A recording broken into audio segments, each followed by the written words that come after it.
Welcome back to the SoCal Regionals and welcome to the Pokken Tournament DX Top 8 here at the SoCal Regionals at the Anaheim Convention Center here in California. Yes, man, we made it. We made it. I am so glad to be here. Thank you, everybody, for tuning in to the first Top 8 of the first Pokken DX tournament in the world. Well, I mean, there's a lot of day one events. First major. There we go. There's a lot of day one events going on. This is probably one of the bigger ones that we have. Of course. And, of course, I am Ruda Fuda here with H2. How are you doing today, my man? I'm doing excellent. So, as you may know, you were casting for me a little bit yesterday, some of my games. I got to play a little bit. These guys are definitely ready for today. I was talking with everybody over the night last night, and they were all trying to prep for each other. Oh, yeah, no, of course, man. We're here already. The game's been out. Well, the DX version's been out for 2 days now.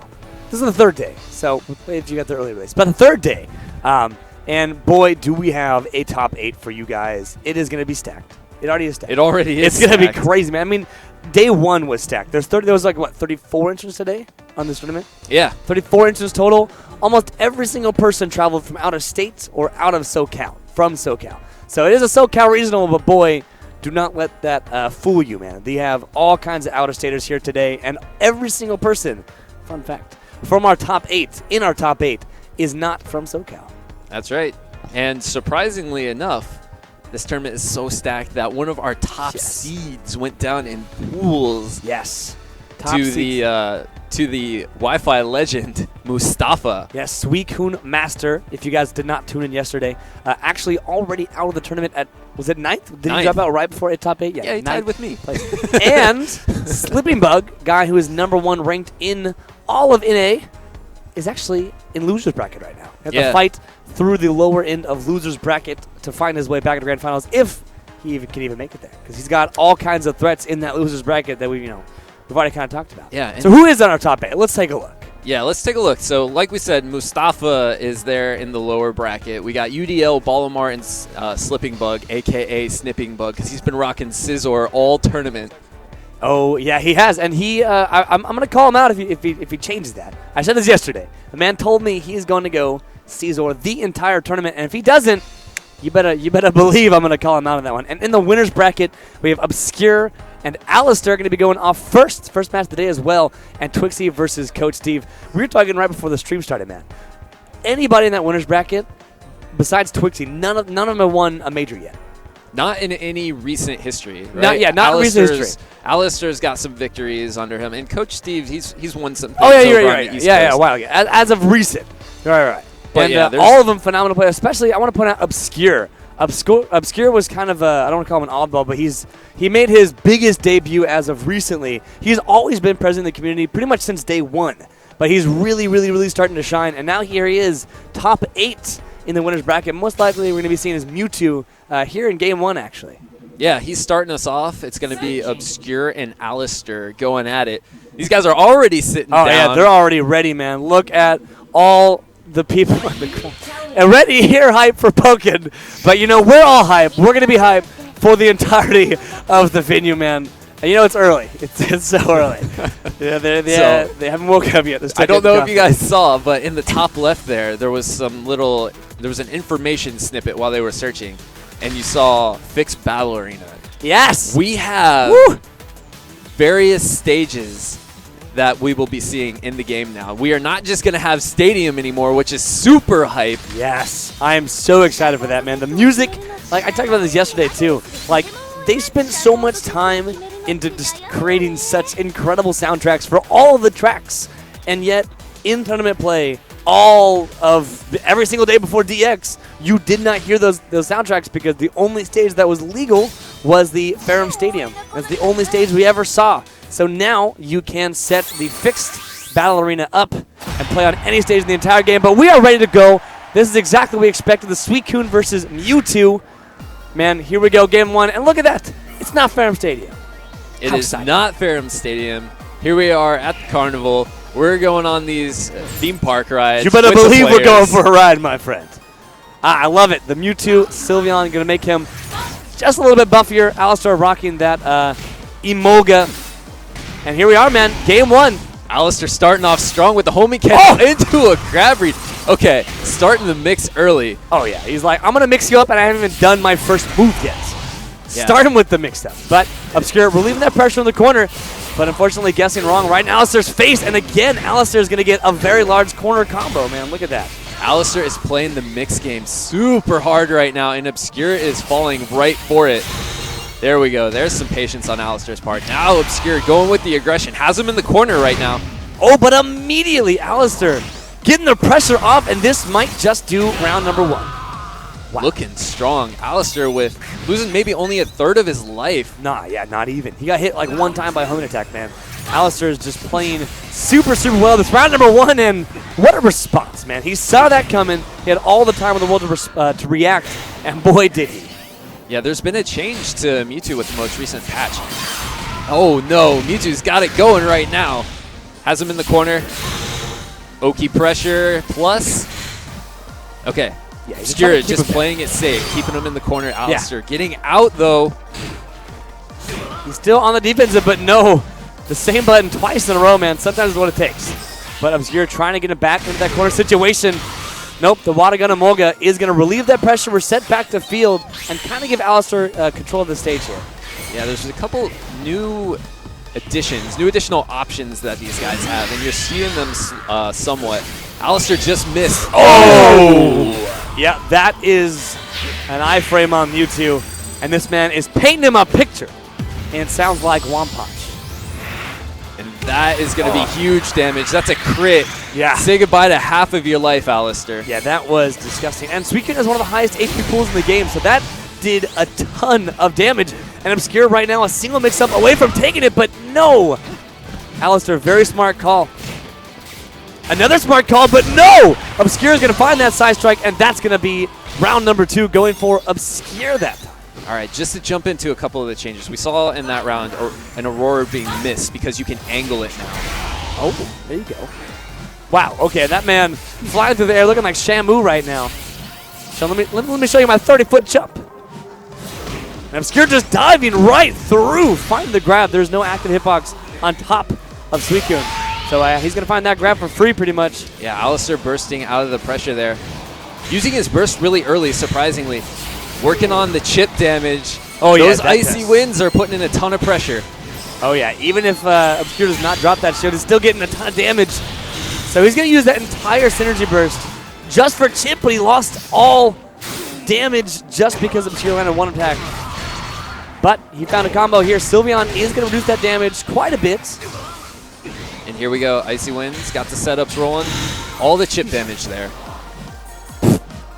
He's going to absorb that projectile right there. Alistair trying to get in his face, but that is it's not going to work out for Alistair.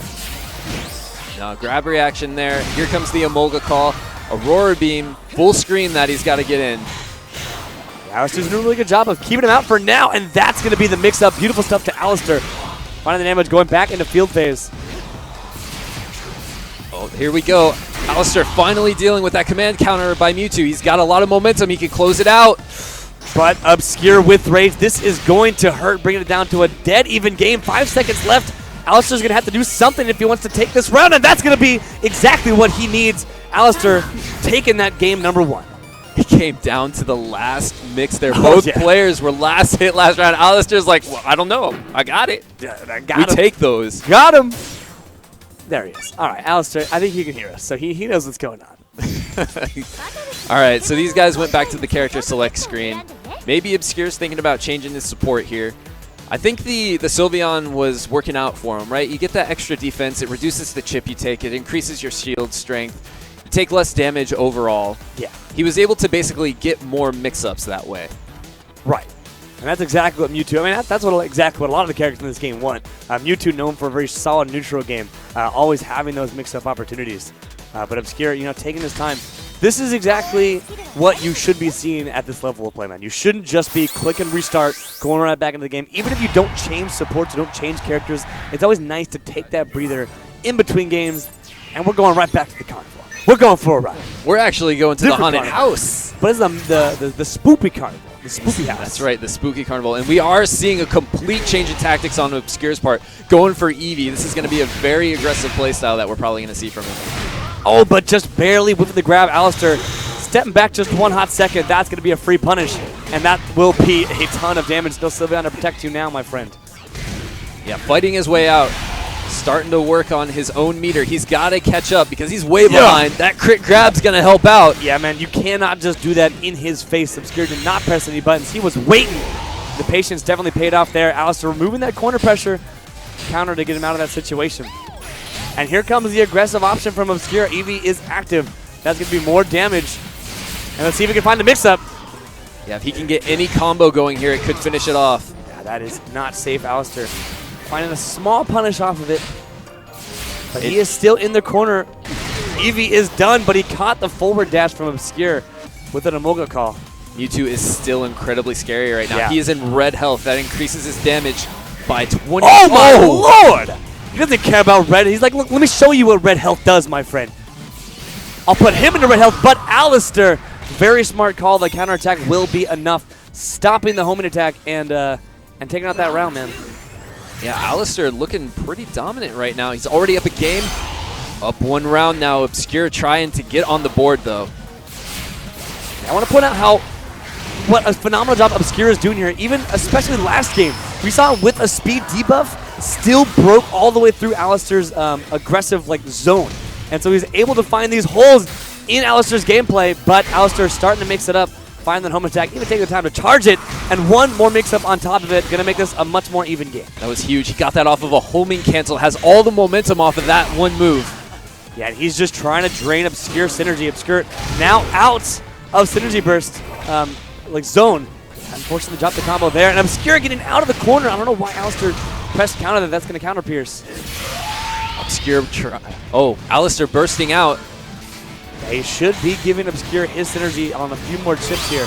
Yeah, that's going to be it, but it might not matter. Is this going to convert? No, I don't think so. Oh, the timing change. That was a big change for Suicune. His burst comes out faster, but that would have confirmed if it was the old timing.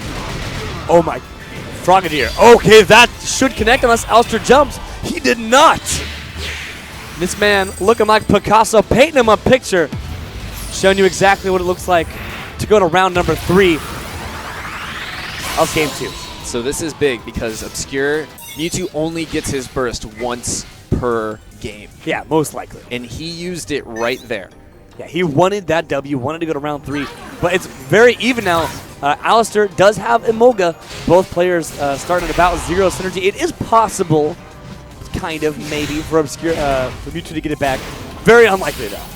Maybe not with Eevee, though. Yeah, different support. It's possible. Cannot mirror coat that. That is a piercing move. You have to hold that Hyper Beam or duck it. Oh, he dashed forward. Did have enough time to call. Oh, put that shield up. And Obscure has Alistair in the corner. This mixed him twice. Hit him with the tick throw. Cute stuff. One more mix-up is all Obscure needs, and he's on the board. Catches Alistair with the anti-air. That was beautiful. Obscure using that burst round number 2. Securing that final round of game number 2 and saying, look, man, I'm going to take you there, and I'm going to put you in the corner. I'm going to show you what corner pressure looks like. He mixed him real hard. Obscure moving his hat around, saying, all right, we're going to change the play style, move the hat, make some adjustments. Yeah, man, that's the most anime-esque, Pokemon-esque move you could possibly do. Turn the hat around. You know it's game time. Obscure. It's going to show him what's what. Looking like Ash Ketchum out here trying to catch someone with a Pokeball. Yeah, something like that. He's trying to catch some W's, that's for sure, man. We're still in winner's bracket, though. So, not the most on the line, but of course, taking this W now would mean you're good. You're going to advance on very, very close to that grand final slot. So they don't want to be dropping games here. This is game number 3.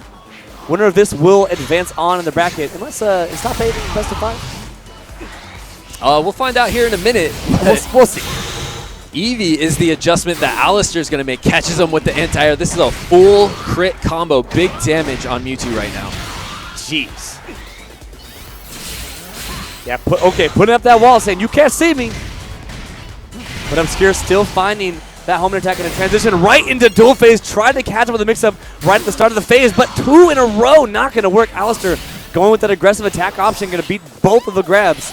Obscure trying to amp up that damage just a little bit. He needs to catch up. He has Rage, has Eevee online. This is possible for Obscure, but he needs to find damage, and he needs to find it quick. And there's that Eevee Rage damage that we were just mentioning. Oh, Emolga confirmed there. Obscure's going to have to go full screen with a speed debuff in order to try and get back in this game. Yeah, he did this the end of round 2, game 2. So he could probably do it again, but Alistair breaking through the grab. That's going to be a large combo. Eevee did just drop, but this is still Rage Mode Mewtwo. Oh, the speed debuff coming in clutch for Alistair. He was going to get grabbed there. Emolga lingering throughout that entire round.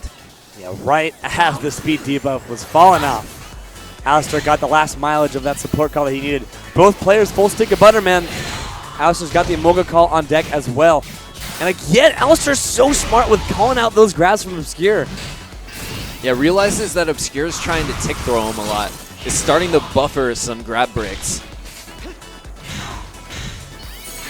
Very smart call from Obscure, knowing that Alistair's pretty much been going for that charge home attack every single time. Just going to jump out and find damage when he can. Yeah, that full screen's not going to work. And here we go, Obscure trying to get back in it. Yeah, this Mewtwo synergy is very, very scary. Always this has is gonna the miss. threat. Yes, it will, because Alistair was in the air. Very beautiful call from Alistair.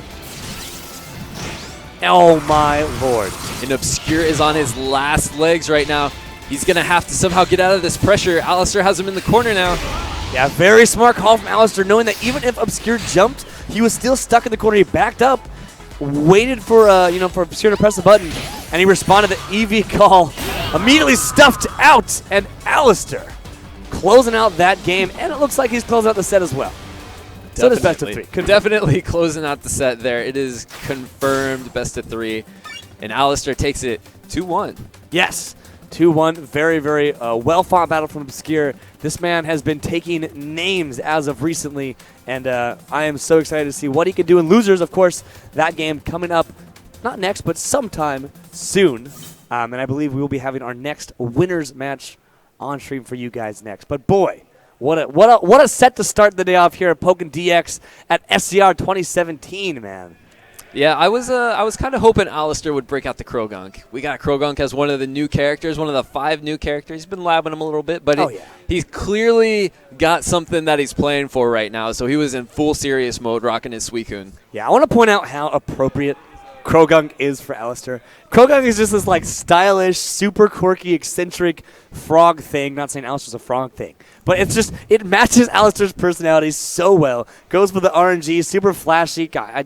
I love the Krogunk Alistair. It's good. I wish we would see it more. But he's here to win it, man. That Suicune is something to see as well. Definitely not disappointed I saw the Suicune. So we're gonna see him again, man. He's advancing on through the winners bracket, going to winners finals next. Yeah, and Guaranteed this next 3. game that we're gonna see is the one that I was really looking forward to. This is a run back, actually. I think the last time we saw this was at DreamHack. And that's when Coach Steve landed the Fable 3 digs in a row onto Twixie. That's in his memory. That is burned into Twixie's memory. He says, I have to redeem myself for that. And he's here, man. He's got all the Pantene nourishment in the world to protect him from all of the digging and all the dirt that Garchomp might throw on this man's beautiful locks. So we're most likely going to be seeing the Garchomp Chandelure matchup. Unless, one of these guys decides to pull out something special. But yeah, and Coach Steve could very well pull something special out. I mean, he is known for playing Pikachu. He's known for playing Weavile. And he's he has known a huge for playing character Garchomp. roster.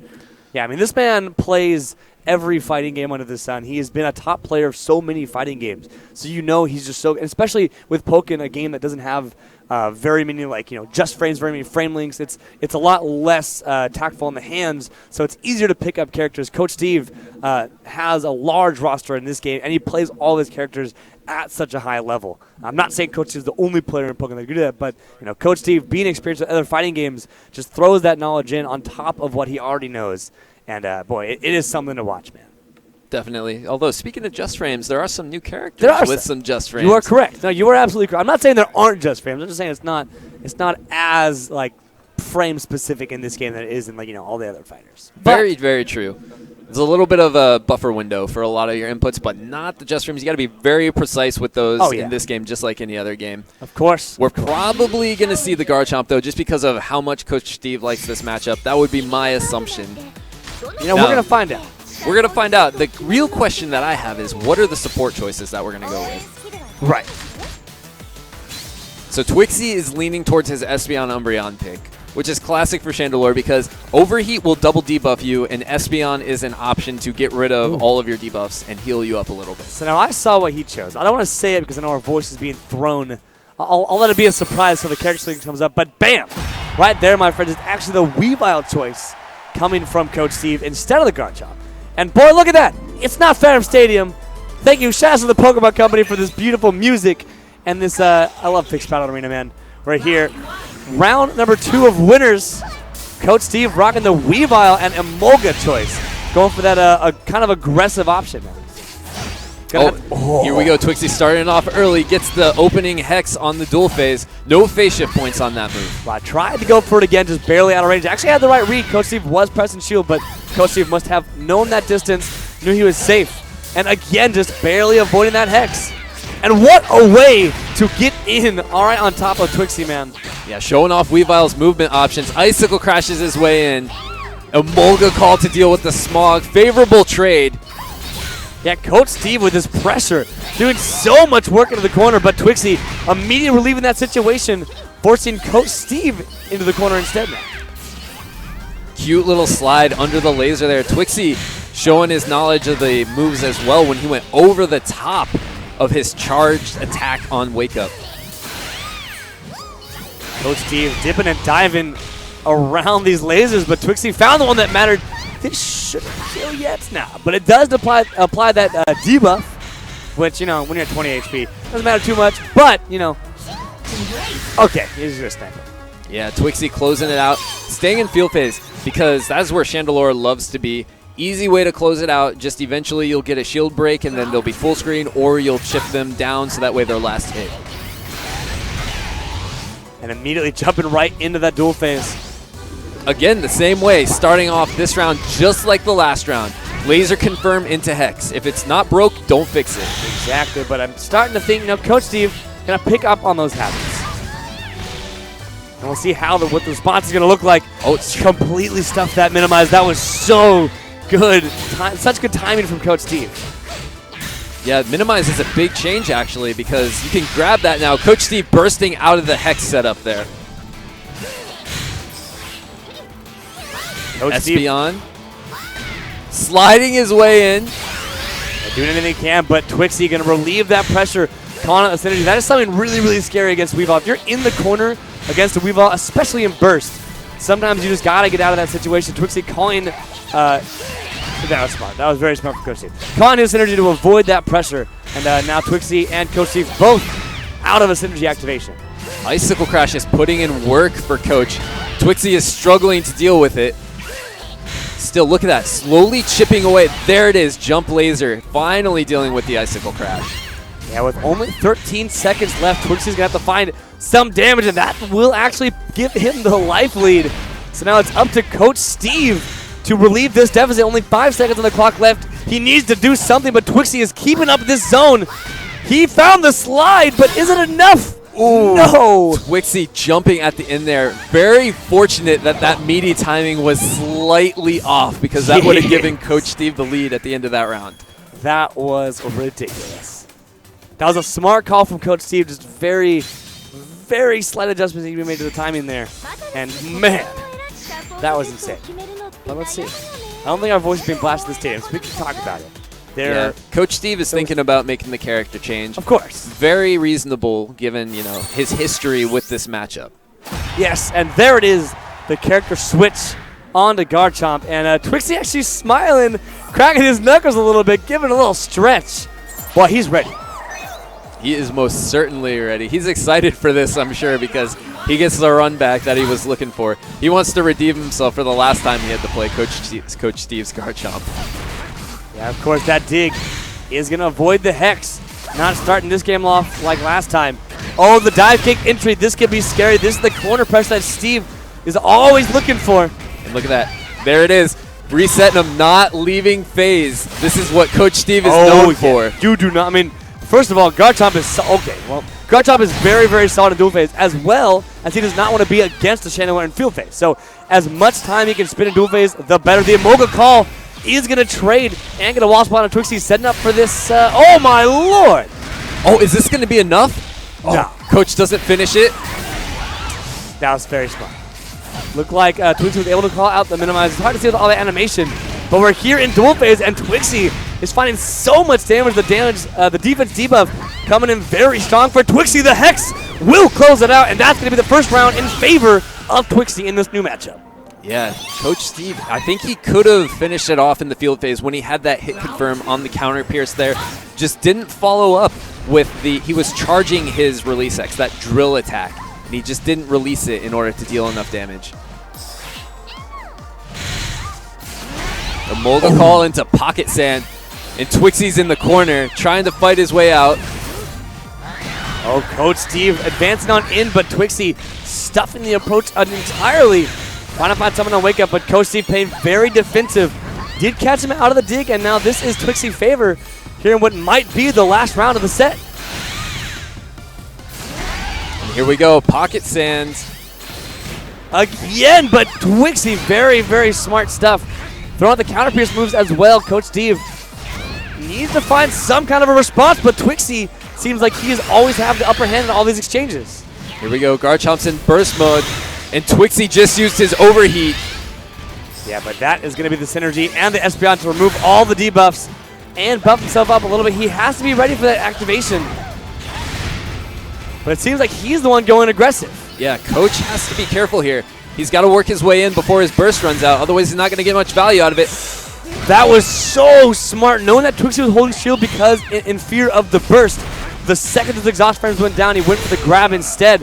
He still has quite the life deficit, only 5 seconds remaining. He needs to do something. This might be what he needs. Coach has to chip him down. There's the chip. I don't know who's in the lead. Oh my Lord, Twixie is saying, look who's in the lead. It's me, and that's going to be the game. That will be the set as well. Twixie advancing on to winners finals, taking that W in the run back. Yep, that's right. Coach Steve unable to maintain that life lead that he was trying to get at the end there. Trying to chip him down with a Molga. Just jump back into that Hex, and Twixie able to close it out right at the end of the round. Man, that was insane. I love how exactly when you said, I don't know who has a life lead, Twixie's like, yo, I'll show you. I'll show you who's got the life lead, H2. And he showed us exactly what we wanted. Well, maybe not exactly what we wanted, but exactly what was hype. And boy, Twixie, like I said already, advancing on. He's going to be finding Alistair in winners finals, man. Alistair, Twixie, winners finals. Has that happened before? No, not on winners finals. No, I think this is the first time we're seeing this. At least from my recollection. If it's happened before, chat, let us know. We appreciate you being here with us. Yes, we do, of course. Thank you, everybody, for tuning in. Whether you know Pokken or don't, we thank you for being here because we want to show you how hyped this game really can be. There's so many good new changes. There's so many new things and good things that were here before DX release as well, man. We're here to show you this game is quite fun to watch and quite fun to play as well. Oh, yeah. The new changes, I've been messing with Decidueye. I've been messing with Darkrai. I've been, of course, messing with Gardevoir and her changes. And you saw a little bit of the Machamp changes yesterday. Oh, yeah. Yeah, we watched you play Machamp and get bodied. But, you know, we saw him. Yeah. And also, Scizor is really, really cool. Scizor is amazing. I hope that Slipping Bug stays with that character in this top 8. But we got Mustafa versus UDL coming up right now. This is going to be most likely a pre-DX matchup. I'm imagining we're going to see Garchomp versus Weavile because that's pretty much all these people have been playing all day. Mustafa, like you said, kind of an online warrior. He has showed up to a few Wednesday night fights, taking out really big names. You know, took out all the SoCal players before at our local down there. And UDL, a Texas player, you know, playing with Slipping Bug, Toasty, all those guys all the time. So, 2 top players are here in top 8 at SCR. And we got Dark Coliseum, and boy, you better believe it's legal. It is absolutely legal. This stage would be banned in any other time other than the current time. Oh, yeah, this would mean the players got to back out or else to get a full synergy from the middle. But don't got to back out here. Thank you, Pokemon, coming for that fixed battle arena. And here we are, man. UDL getting things set up. But Mustafa, what a call. Yeah, reacts to the dive kick right there.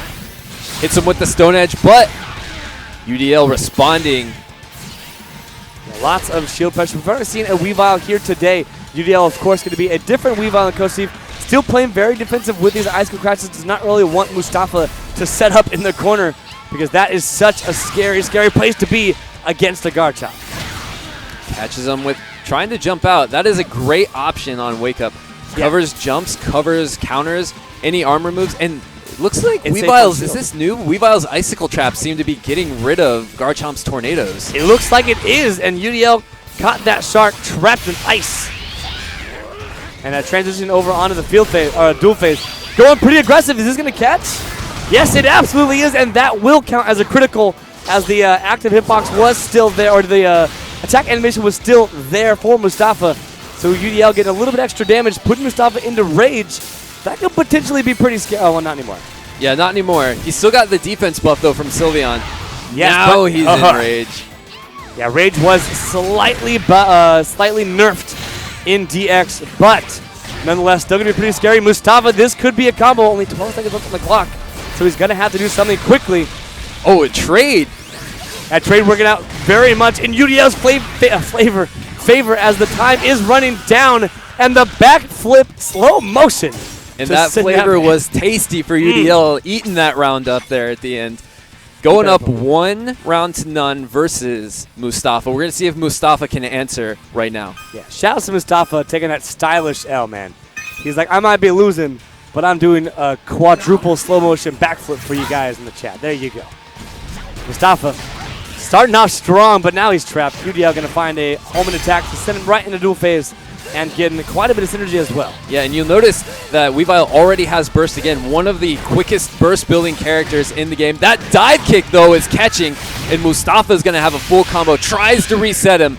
UDL bursting out with his invincible wake-up option. Yeah, very, very smart from UDL, catching all reset options, but caught Mustafa jumping is what he found. Not the highest damaging burst in the game, but that is going to take Mustafa down a considerable amount, as now he's kind of taking the lead here in round number 2. Yeah, UDL content to hide within his traps while his burst mode's active. Knows that if he needs to, he can work the timer down and just icicle crash his way to victory. And I like that he's kind of using the Sylveon to go a little bit more aggressive, just because even if he does get caught in a combo, he is taking a lot reduced damage, but it has not worked out for him so far as UDL has found 2 combos, and look, that synergy gauge is already almost back. One more field phase win for UDL, and that will be the synergy meter. 2 opportunities there, didn't strike. Oh, Garchomp bursting his way out of the ice traps there, digging his way into the corner pressure that he's got. And slamming him back down into this combo. 14 seconds left. This is going to drain quite a bit of the clock, as well as quite a bit of UDL's HP. 5 seconds left now. UDL has to respond with something. What's it going to be? Oh, he burst. He gets enough. Wait, he has life lead. That Mocha's going to chip, and that should be the W for UDL. He's still going aggressive. Okay, wow. UDL taking game number 1 just barely. Yeah, there we go. The timer coming into effect at the end there. Like we said, UDL able to get enough chip damage to gain enough synergy meter in order to burst, gain the life lead, and then reverse all the pressure back onto Mustafa. Boy, oh boy. So here we are, game number 2. Texas man UDL here is in the lead 1-0 over Mustafa. Keep in mind, this is loser's bracket. So loser is out at 7th place, and UDL, what a call on that dig. You'll notice that that dig actually traded. The first hitbox still doesn't have hit stun to it. So UDL able to take advantage of that. Yeah, UDL did get the trade, and UDL actually got the face shift, which was he was awarded the synergy in that exchange. I don't think Mustafa actually got anything from it. Oh, and UDL already with full meter. Has the corner pressure. Oh, he caught jump immediately? Yes, he did. Oh, my lord, what a call from UDL. And this is going to put Garchomp back down in terms of meter. Oh, and this is not going to help either. No, it is not. But Mustafa does have that Sylveon online.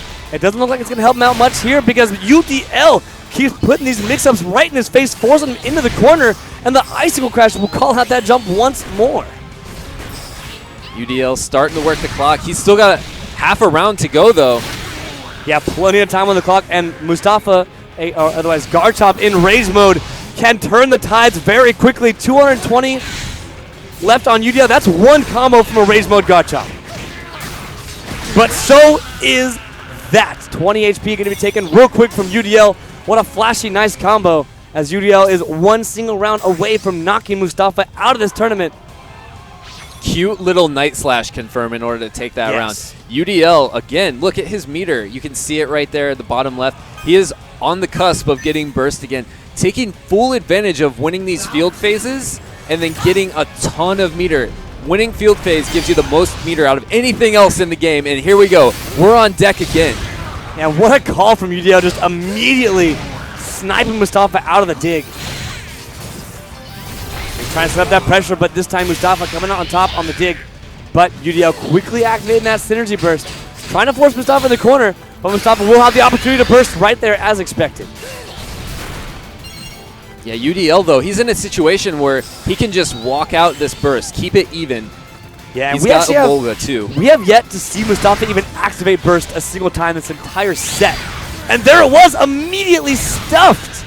And by activate, I mean like the final move to it, not just going into synergy mode, but the burst itself. UDL doing such a good job of managing Mustafa while he activates synergy.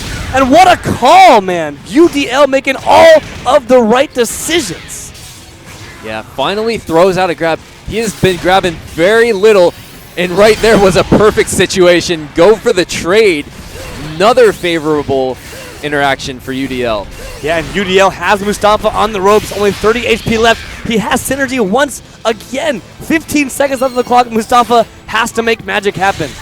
Yeah, that was twice in one round. And the Icicle Crash to close it out. UDL in dominant fashion, sending Mustafa out of this bracket. Two things that UDL did so well that entire set was managing Mustafa's options out of dig, as well as managing Mustafa while he activated synergy. Like I said earlier, you do not see him successfully activate his synergy burst one single time. He went into synergy mode, but never had the opportunity to get UDL in shield or anything. Not a single shield break, not a single shield synergy activation setup, nothing.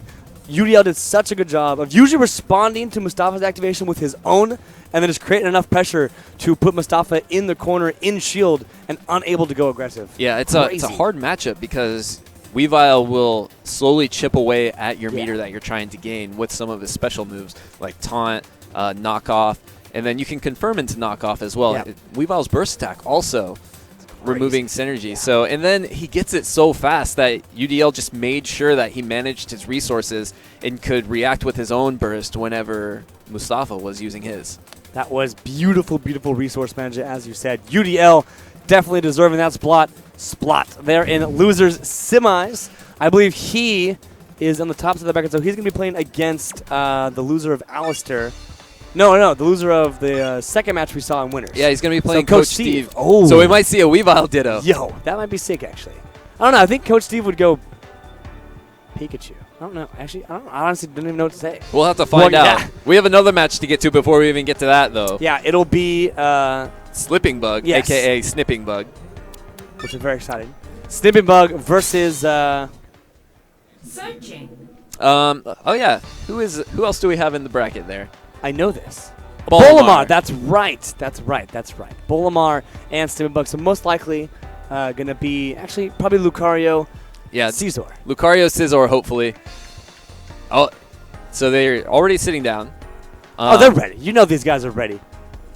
These guys are absolutely ready. Slipping Bug, though, he's kind of been debating whether he wants to go Scizor or Libre. We'll see if he commits to the Scizor. I'm hoping he does. He better commit to the Scizor. This man told me he's going 100% Scizor during SCR.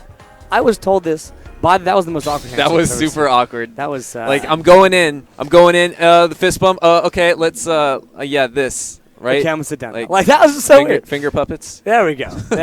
But here we are. We made it. A new challenger has approached and been found. But here, I don't think our voice is being blasted. Oh! There it is. Yo, we got the DX matchup. So, wait, what did Decidueye? Balmar went Decidueye? He did, my man. Decidueye versus Scizor is here, man. Ow, boys. This is the DX matchup. Decidueye versus Scizor.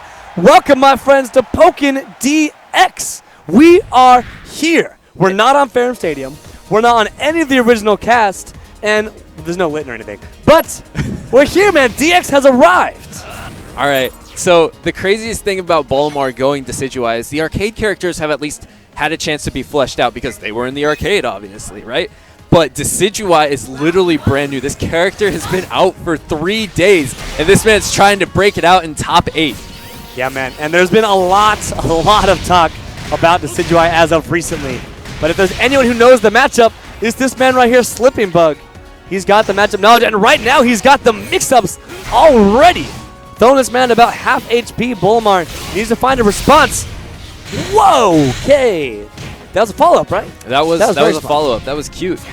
Blocked, and then he didn't realize he had swords on deck. So the thing with, nice acrobatics. Yeah, very smart call. And finding the conversion as well. Look at that damage, Balamar.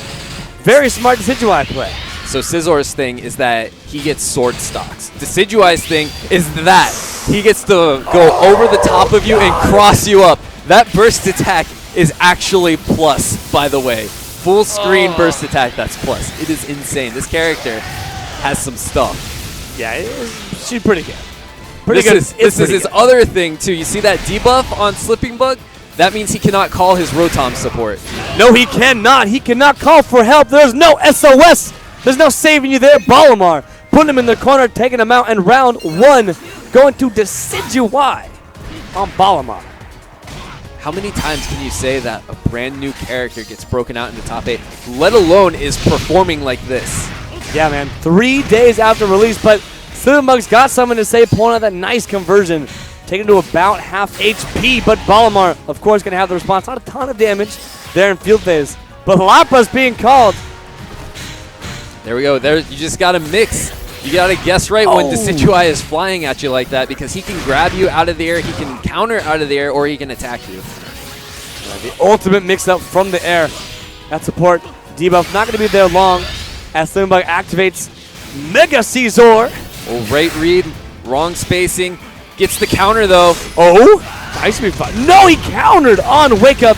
I'm thinking this is going to kill. This is definitely going to KO. This is one of the most hype burst attacks in the game. Iron Meteor Dive. Beautiful. Slipping Bug with the response, taking round number 2. But we're in round 3, game 1 of Pokken DX with 2 characters we have never seen before in an American tournament. That is absolutely correct. And Balamar opening up with the grab. He is burst ready. He has the full stick of butter on deck, as you would say, good sir. Of course, but Caesar saying, it goes great with butter? I don't know. But I'm going to put you in this combo right now, putting Stables on the floor. But Balamar activating that synergy active. Synergy burst and finding the counter immediately. That does way more damage in synergy mode. And this is going to apply that support debuff. No more Rotom for you, good sir. Into the acrobatics mix-up. Throws him back to mid-screen. Flying right at him, tries to cross him up. That is cute stuff. Tries to cross him up again. And it's going to work. I don't think this is going to connect. It might, though. No, it didn't. Okay, we're good. Smart call from Slipping Bug. Found the grab as well. Sitting this man right back down into field phase. Rotom is active, which means Balamar cannot jump. That put him in the air, and the Rotom will activate. So I'm going to keep him in field phase. Balamar instead finding the advantage here. Lapras call. Here comes the Magnemites. Metal Claw with swords. Metal Claw with swords again. Gets the confirm. It phase shifts, though. Balamar has one more chance. 8 seconds on the clock. Balamar has to find something. Is that going to stuff the advance? Yes, it is. Wow. That was so smart, Ruda. Did you see what Slipping Bug did? He backed away. He backed away as the homing attack was going. The homing attack has a fixed distance that it can go, and then the attack will come out. Slipping Bug just backed as far away as he could and then said, I know when this homing attack is going to come out because you can't do it anymore. And he just bursts and punishes him for it. That was brilliant. And I love that neither of these players are backing down. Balamar saying, just because I lost does not mean I got to switch off to a comfort pick. I'm here with Decidueye. Win or lose, he's not changing. There we go. Very good anti-air in this matchup for Scizor.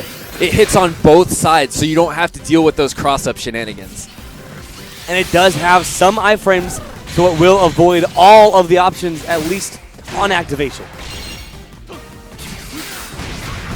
U-turns out, gets him with the swords follow-up. Yeah, beautiful stuff. Splitframe once again saying, you cannot jump. Snivy going to keep Caesar in this corner. Pressure. Yeah, not able to find the vulnerable frames of the counterattack. As Bolamar mixing him up once more, shoving him in the corner. But Caesar, yeah, Splitframe finding his way out. And setting up some staples on the ground, saying, you got papers? So I got what you need. And that is punishable. In the EVO version of the game, when we had the chance to play it then, and at Worlds, that move was safe. His forward Y and field phase was safe. Not anymore, though. Oh, and that burst attack hits that high. That's insanity. It only hits that high if you're close enough. It usually does not hit that high if you're like just a little bit farther away. So Bolamar catching like one of the only frames or like pixels that Splitframe could have been at. But doesn't matter, Splitframe does not seem to be faltered. He has a synergy activation there. And that, once again, the back up to synergy activation will win Splitframe the round. And now he is one single round away from advancing on into this loser's bracket top 8. Yeah, Bolamar playing like he's Lucario goes into that 6A, which is Fury attack instead of Bone Rush. Very similar concept, though. Wants to be aggressive when Slipping Bug bursts. Slipping Bug backs off and reacts with the burst punish. Acrobatics, crit grab, big damage. Yeah, that was actually a very nice response from Bolamar. I don't know if it was a read or if it was a reaction, but either way, very impressive and a very smart call. Puts Slimbug into the corner. But man, I feel like every time I've said that, somebody says, I'm not in the corner. I'm going to put this man in the corner instead. Oh, that was so smart. Tricky stuff. Came down with the counter hitboxes, the counter hit frame, the counter active, avoiding the stable hitboxes and finding some damage. But as I'm saying that, Slimbug sets up a beautiful combo, putting Bolamar down to 168 already. And here we go. He's got swords on deck. Crit. He's going to have to burst out of the corner. Yeah, but Slimbug has his burst available as well. He's holding shield, I believe. Yes, very smart defensive play from Slimbug, activating that synergy, avoiding the 50-50. There's not enough time to time out. There's too much time to time out, but did he do it again? Slipping Bug. So many times. So many confirms. And Slipping Bug advancing with a 2-0.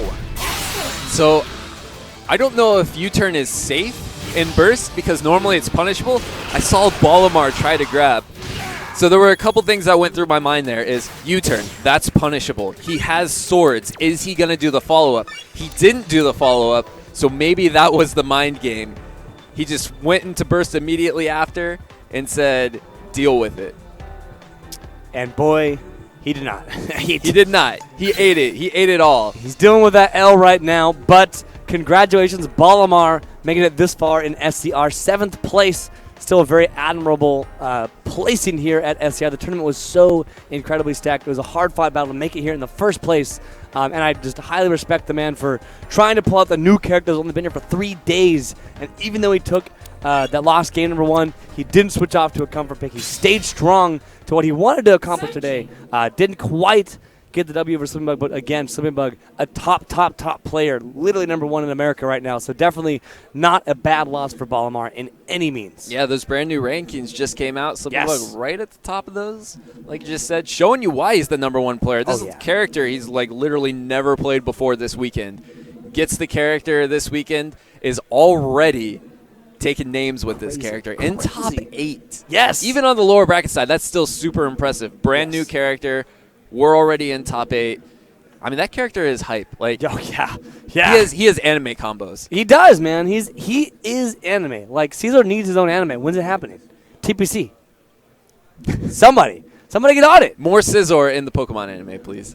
Or have his own anime, like the Caesar anime. That's all I'm saying. Metal so I Claw believe now we will go back up to winner's bracket. No, I believe we're gonna go into. We're still doing losers. Oh no, bracket. okay. We're doing the rest of losers before we go to losers round 2. Finals. Yes. So losers round 2, we're gonna be seeing. Looks like UDL versus Coach Steve. This is what we were looking for earlier, man. The possible Weavile Ditto. But I don't think Coach Steve is gonna opt into the Weavile. He knows UDL plays Weavile. So I think we'll see either maybe I want to say a Pikachu. It's possible we could see Pikachu or Garchomp. I mean, he might want to play the Weavile Diddle. He might. never know. So might call him out. We'll end up seeing it once the match starts. Yeah, no matter what, it's gonna be a hype match. We're gonna see at least one Weavile on the screen, possibly more, possibly two. You never know. Possibly exactly doubled one. And that's the Weavile in the background. But no matter what, it's going to be a good matchup. These guys are currently guaranteed 5th, playing for 4th place and their spot in losers semis. This is what you would call losers quarters as of right now. And we are going to get right into the character select screen here. So we're going to find out. No more wondering what's the matchup going to be. I don't know. I'm gonna be quiet because I know we're getting broadcast to the. Well, yeah. I don't know if we are being broadcast, but regardless, I agree. I'm not going to say much until those characters are both on the screen for all the players. And I love what we just saw, and I don't want to say it until I confirm that I actually saw it on the support choice from Coach C. But this is kind of what I expected. The Weavile Pikachu. I love how the Pikachu tail is connecting. Oh, it's gone. But did I really see? I did. I did see it. Let's wait for the game to start. Poplio. Yes, the Linton Poplio is here. Coach Steve opting into the double jump. For those of you guys who don't know, this new support set was released. Poplio gives access to a double jump. So once you activate, it activates just as another buff in the game, and it'll let Coach Steve. There we go. Coach Steve hitting the just frames already. Beautiful confirm. Lots and lots of damage. Oh, and there's a new option for Pikachu, being able to fully charge that electric attack. Oh, very smart call from Coach Steve. Bringing right out of the grab. UDL kind of put up against the ropes here. A Moga call will stop the Thunder Jolts on the ground. And he will take a trade for it, however. Coach Steve has the speed debuff. But 27 HP left on UDL. The Poplio is there. This man's got all the jumps in the world. Oh, there it is. There it is. There's the double jump off of the Thunder Cancel. That is crazy. Got the mix-up potential. That was so smart. Jumped up, Thunder Cancel, dive kick. No, didn't dive kick. Jumped for the cross-up and then dive kick. UDL did expect it, so he did hold the shield, but Coach Steve immediately getting the tail hitbox of the Thunder, closing out that first round. Oh, nice Night Slash in order to whiff punish that Wind God Fist there. All right, Coach Steve having enough time after 5X to cancel into shield, or pull up the shield at least. But UDL in the corner does not want to be there any longer. Pulls out the burst, sits there waiting. Such incredible patience from Coach Steve, unfortunately will not pay off. But the critical did not get a critical, even though that was a counter hitbox, because Coach Steve's tail did not touch Weavile. So he did not get the crit on the synergy activation, but still a lot of damage put Coach Steve into this rage mode. I love what UDL did there when he hit that burst attack. He just stood there looking at Coach Steve, applied some pressure, and then said, I know you think I'm going to grab, I'm going to catch your jump. Oh, but the icicle crashes. Steve, very aware of it. This will not convert. Did not do it fast enough. And he was not against the wall. Yeah, I think he was expecting the wall splat maybe. Trades through the armor. Here comes Poplio. Oh, that fully charged counter will counter Pierce on Wake Up. Oh, Coach Steve running with that. That's an incredible mix-up tool right there. Yes, it is, but UDL getting right out of that situation. That's a punish, and it's going to be a punish to victory. Very, very unsafe move. Bolt tackle, I believe it is. Yeah, the 8A, very, very unsafe on Pikachu. UDL catching it exactly when he needed to. Oh, Coach Steve with the tick throw. Catching up with meter. Field phase, like we said earlier, giving you a ton of meter. Ooh, but Coach Steve kind of in the corner, finding himself out, trying to play very patient, keeping Weavile at that mid-range because he does not want to be in your face in fear of that Synergy Burst activation, but taking the trade in favor of Coach Steve. That's going to hurt. And Coach Steve didn't even use Poplio's attack buff to deal with that. Survived the entire burst without using his support. Still has it on deck. Yeah, he clearly wants to use it as an aggressive option instead of defensive. Beautiful counter cancel into the grab. Coach Steve finding the damage when he needs to, taking another trade, probably in favor of UDL here, in the sense that it did apply that speed debuff.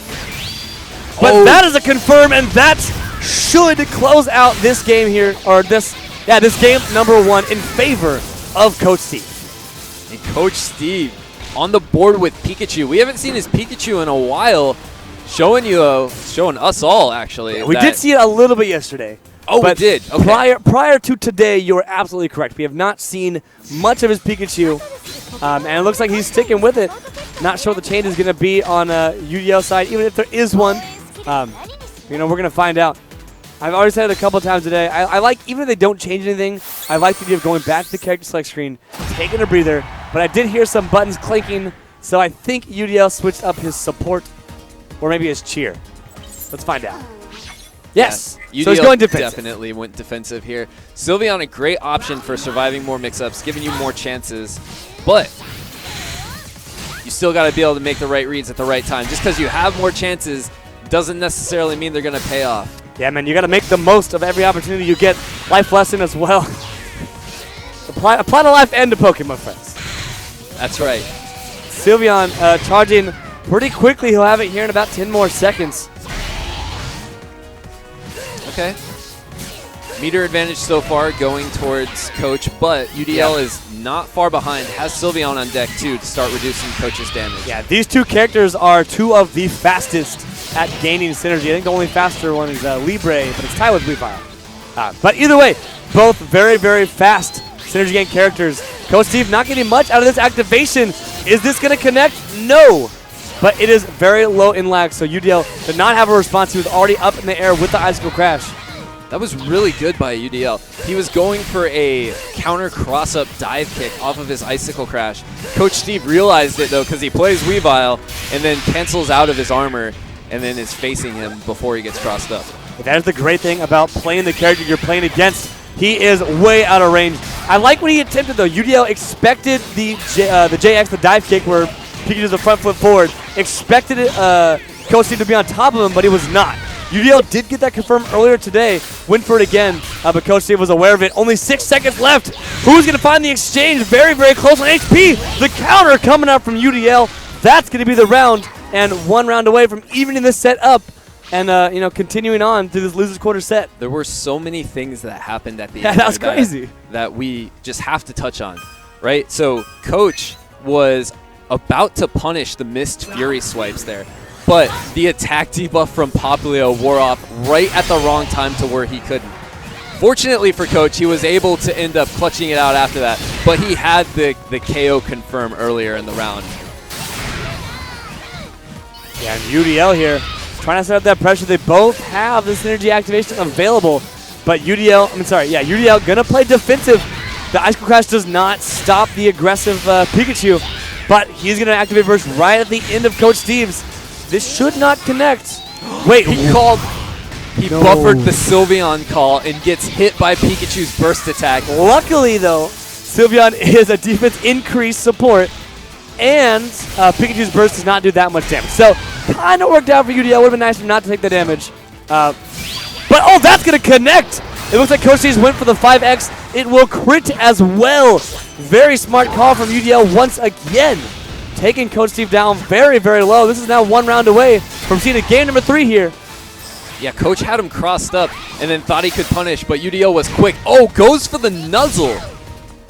Just pushing him back towards the corner. Yeah, didn't opt for the 5X follow-up instead. Keeping him in dual phase. Throwing him the corner just like you said. UDL now kind of playing defensive here. Needs to find his way out. That's not the way out. That's the way back into field phase, though. Coach is in a dominant position right now. Bursting his way into victory here, potentially. He does with the Thunderbolt. Wow. And now 1-1 here in game number 2. UDL's got to pull out the stops, man, if he wants to continue on in this tournament, in this set as well. Well, set and tournament. Weavile does not look pleased about that round. Nah, he's like, I wanted to get on the board here. You got to do 1 more round in order to make that happen, though, UDL. Oh, very smart call from Coach Steve. Putting himself out of that pressure and stealing some gauge from UDL. A nuzzle. Looks like he's probably going to keep him in dual phase again. Very smart call from Coach Steve.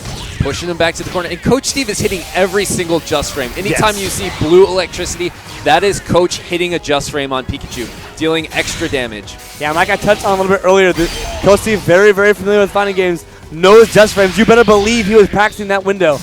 and he is just hitting it every single time. So consistent. UDL trying to find some pressure. Coach Steve not taking the bait. Playing very, very, very patiently and activating synergy of his own here.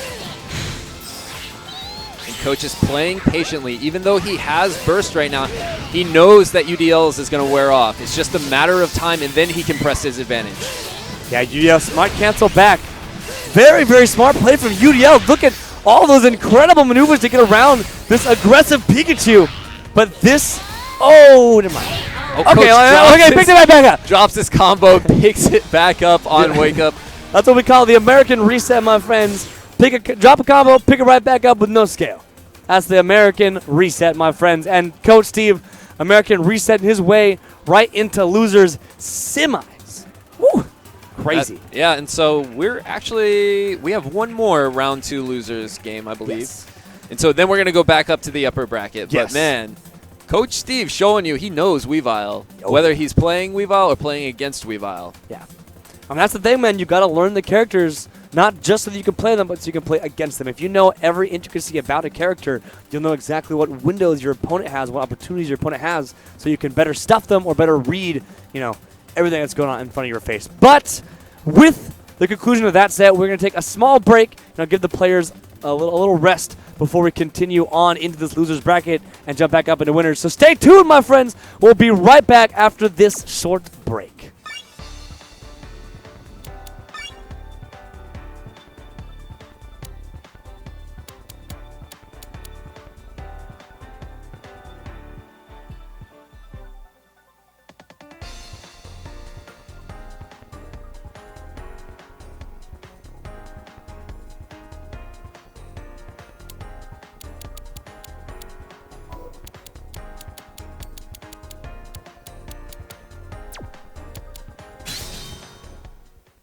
Searching.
Searching.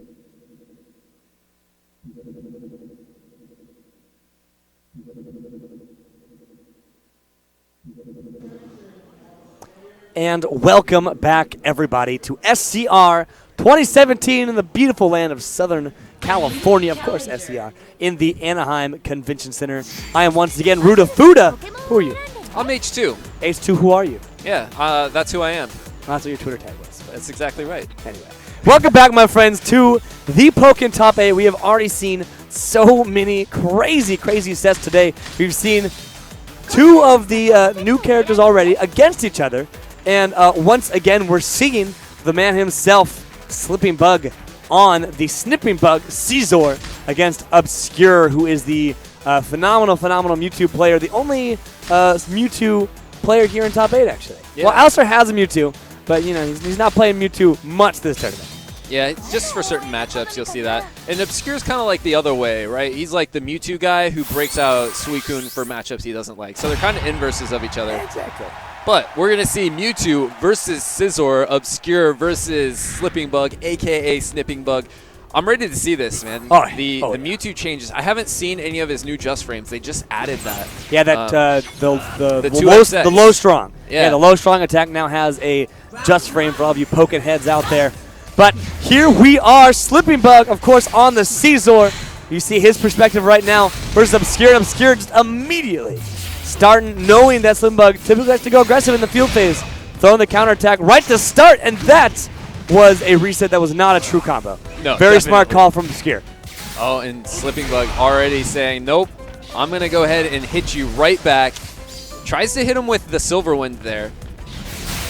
Whoa, okay, very smart call from Slipping Bug.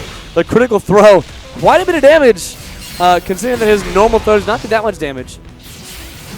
He made it right immediately back in the, okay, the bullet punch was not shortened.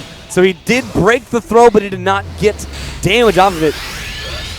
And here we go. Burst attack already. Slipping Bug not winning much, but winning the field phases to gain meter, which is the important part here. Yes, and Obscure, brilliant call. Knowing Slipping Bug's in rage and attack buff and synergy, he's like, yeah, I'm afraid of that damage. I'm going to pop Sylveon right now. Get that defense buff. The jump should not be caught. Very smart call from Obscure. Whoa, the double JX. That was so sweet. And there we go. That's the thing about this matchup. So, Scizor, his charge attack, his counter there, he's actually hovering off the ground, and Mewtwo's counter is a low. Yes. So he can avoid it pretty easily. Oh my goodness, and Slipping Bug hitting a hype little combo there. Yeah, and he's brought it all the way back. Only 5 seconds left, but the Shoryuken smacking that man right out of round number 1. Obscure taking it with the hit number 1 of home attack. There we go. There it is again. Slipping Bug should try to react with his own counter to that and see if he can get over the top of it. How about Bullet Punch with the follow-up?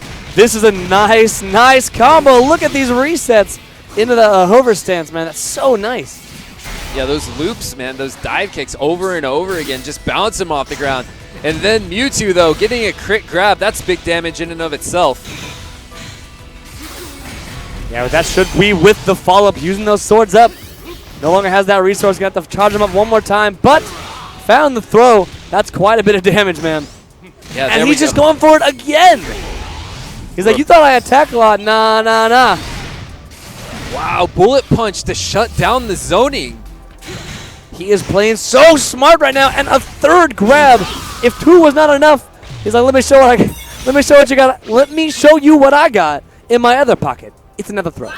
So the thing about this round is Mewtwo has Burst on deck. He does, which can be very scary. Obscure, not a player afraid to throw that out as well. That throw will put him back into synergy activation ability. There we go. There's the charge attack again, putting in work. Oh, I thought he had that timing correctly. The clash there. Obscure's attack winning out, being stronger than Scizor's dash attack. Oh, very smart backdash from Obscure, avoiding the synergy throw, which can be very scary. Look at this. A lot of chip that Slipping Bug's getting off of his burst pressure. Oh, and this might be punishable. That looks super punishable. Yeah. And that's going to be the Picasso for Obscure. That's so much damage. One of the highest damage synergy activations in the game. Gets the Fire Spin Oki into the chip setup. So good. So much chip. And it does it for free because he's already in synergy mode. Typically it does take a little bit of meter to do it, but oh my lord.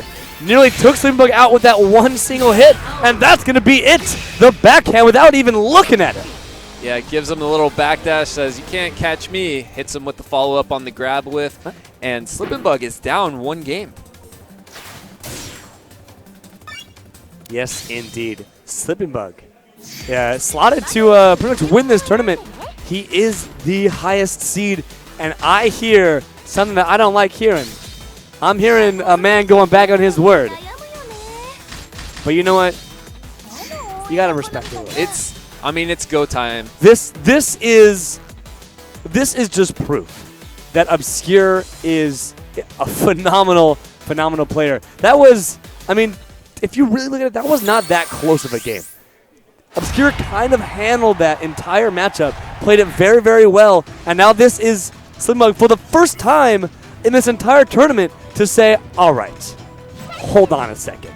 Let me show you how I got to rank #1 here in NA, and let me show you with whom I did it with. Pikachu Libre is here, and the Pikachu Libre Mewtwo matchup is what we're going to see in game number 2 of Losers Quarters. I mean, it took him going down. It took him going down one game being on basically tournament life for him to break out the Libre, but he's breaking it out. No, this is exactly tournament life. This is a best of 3 set, and he is down 1 game. That could have been his very last game had he chose Caesar. But he's here with Libre. You cannot doubt Obscure, though. He's still in it, but boy, he's going to put this man on his head, and this is an entirely new Slipping Bug. Snipping Bug no more. Yeah, our Pika putting in work right now. Huge life lead. Burst even. Pikachu Libre getting burst stuffed out there. Yeah, very smart call from Obscure. Oh, the Frogadier! Nice setup. Obscure says, I want some guaranteed chip. That's it. Yes. Dive kick, though. Beautiful, beautiful call from Slimbug, jumping back and away from any possible activity. If he jumped straight up and Obscure did the 6X, which is when he dashes forward, it would have caught him. So very smart, Slimbug jumping back instead and catching the throw with that dive kick. Very, very smart call from Obscure. Going to take that round #1. And he is looking really, really solid in this game, too. He is out with a vengeance. Yeah, look at these footsies. Slipping Bug playing so patiently, looking for his opportunities. Libre is enhanced, very dangerous in this mode. And then throwing him over the shoulder with that young Chuplex. Showing the people what they want. And he's just continuing so much shield pressure, even in field phase. Frogadier is out. That's not going to trade because of the double team quick attack. Wow. Armor's all the way through everything there. Dive kick punish. That is a low counter attack. You can easily get over that. And this will keep him in dual phase. But Obscure, we see this time and time again where he is like, I'm not losing this round #2. I will activate my synergy. And more often than not, he takes the round. But this will be a punish for Sleeping Bug. Never mind, he was not in the air anymore. Could have dive kick punished it. But he was already close to landing. The side strike will completely catch Sleeping Bug's aggressive option. And Obscure leaving damage on the table there, but catches him. Oki set up there, tried to hit him with the meaty. Oh, the Frogadier barely jumping over it. And Obscure finding the counterattack. He only has 6 seconds left. He needs to find something. I don't even know if he has this much damage in this phase. No, Sleeping Bug going to confirm that round with one of those key long combos with Libre. That's the cool thing about Libre, and something that Slim Bug is not afraid to do. Libre has some very, very long combos. So if she gets you caught up in something like that, she will drain out the clock. She will and take definitely drain up the clock. And so the thing, Libre's thing. I don't know what you're laughing at. There's nothing funny about the word clock. It's used to tell time.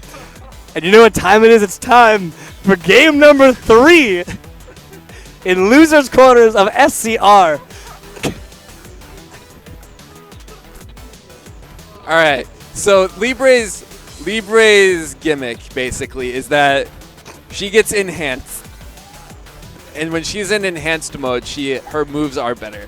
Right? She gets it off of grabs, she gets it off of landing her command grabs and her special counters. All of those things she'll get enhanced off of.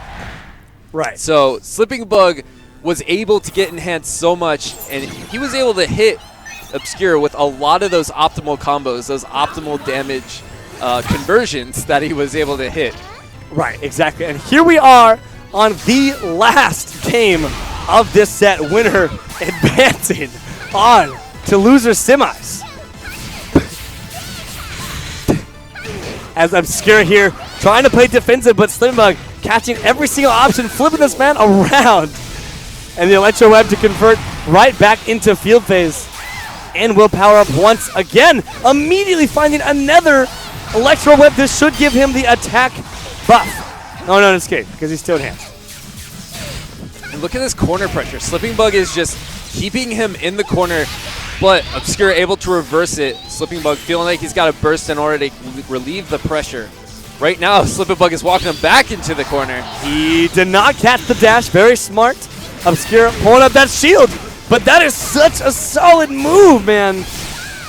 Slipping Bug hits the Just Frame on his combo, able to convert into Electro Web for that extra bit of damage. Yes, and he will get that attack buff back to counteract the defense buff on Obscure. That's Sylveon. Going to be less effective now, but doesn't seem to matter as Obscure is finding all of the right reads. He still has quite a bit of a deficit. With only 13 seconds left, this might drain out the clock. And you cannot armor through that move. You have to hold that pressure. And he got it. Slipping Bug. And what a response from Slipping Bug, man. Just knew that the Caesar peak was not effective enough. So he said, let me show you, man. Let me show you. Yeah, exactly. Let me show you why I'm #1 NA. Oh, there's still time on the clock, and Obscure is still here. That he is not out of it by any means, and he is still making the right calls. Just because Slipping Bug switch characters does not guarantee him that victory. Oh, what a conversion. Gets the crit combo. That defense buff, though, putting in work for Libre. Yeah, that will confirm. He's keeping him in field phase. Very smart. Mewtwo has such a solid neutral game here in field phase. But Slipping Bug still found the phase exchange. And that should combo into that Psycho Cut, man. Obscure looking really, really solid this game #3. Round 2 at least. Here we go, Jirachi boost on deck. This makes Synergy Burst even better. Oh, no. Gets the whiff punish. This is a crit with a Jirachi buff. This is huge damage. Fortunately, Obscure has a defense buff himself. Yes, he does. Slipping Bug still going to take into about half HP. Jirachi buff is active as well. Oh, no, sorry. Now he has double buff active. And he has Rage, so this character is effectively a tank right now. He is a tank, and offensively and defensively. He's going to be doing a ton of damage and taking a ton of damage, flipping him over the shoulder with that young Truplex. And 15 seconds on the clock. He has to make something happen, and that's exactly what it needed. Almost a dead even game. Obscure activating that synergy. This is what he needs. He needs to close out this round, find a round #3, and with 4 seconds on the clock, he might have just done that. Yep, Obscure taking this round. Closing it out there a little bit close, letting Libre get in for one more mix-up. But now he doesn't have Burst, and he is going to have to deal with a Libre that has Burst nearly on deck and a Jirachi buff. Yeah, Jirachi Libre is so scary. I mean, we saw Jirachi Libre last round, and Obscure still won the round. So it is not out of the realm of possibility, but Slipping Bug doing this time-draining combo and ending it with the Electro Web to power him up with the attack buff. This is a scary, scary Libre. And that is a lot of damage off of a button that is very, very safe. Libre's 8Y, that anti-air, is so good. It's just a headbutt that gives you loop after loop of hits and tons of damage. Yeah, it's counter-piercing and safe on shield. Does a ton of damage, leads into combos. And man, Slipping Bug is a force to be reckoned with, putting this boy on his head with defense buff and rage. Still reducing a lot of that damage taken, but Obscure up against the ropes. 20 seconds left. Slipping Bug looks like he wants to advance. This is the last round of the set. Who's going to take it? It Slip's trying to close this out without using Burst, even though he could. He's giving Obscure a chance to come back. That crit grab there. I mean, he's saving it for that, okay, he's saving it for a mix-up. Oh, that's going to be it. The throw was not enough. Slipping Bug activates the burst, finds the crit, definitely didn't need it to close out that last 5 HP of Obscure. Slipping Bug advancing to losers semis, which looks like it's going to be played right now. Yep, and Obscure now finishing at a honorable 5th place. Yes.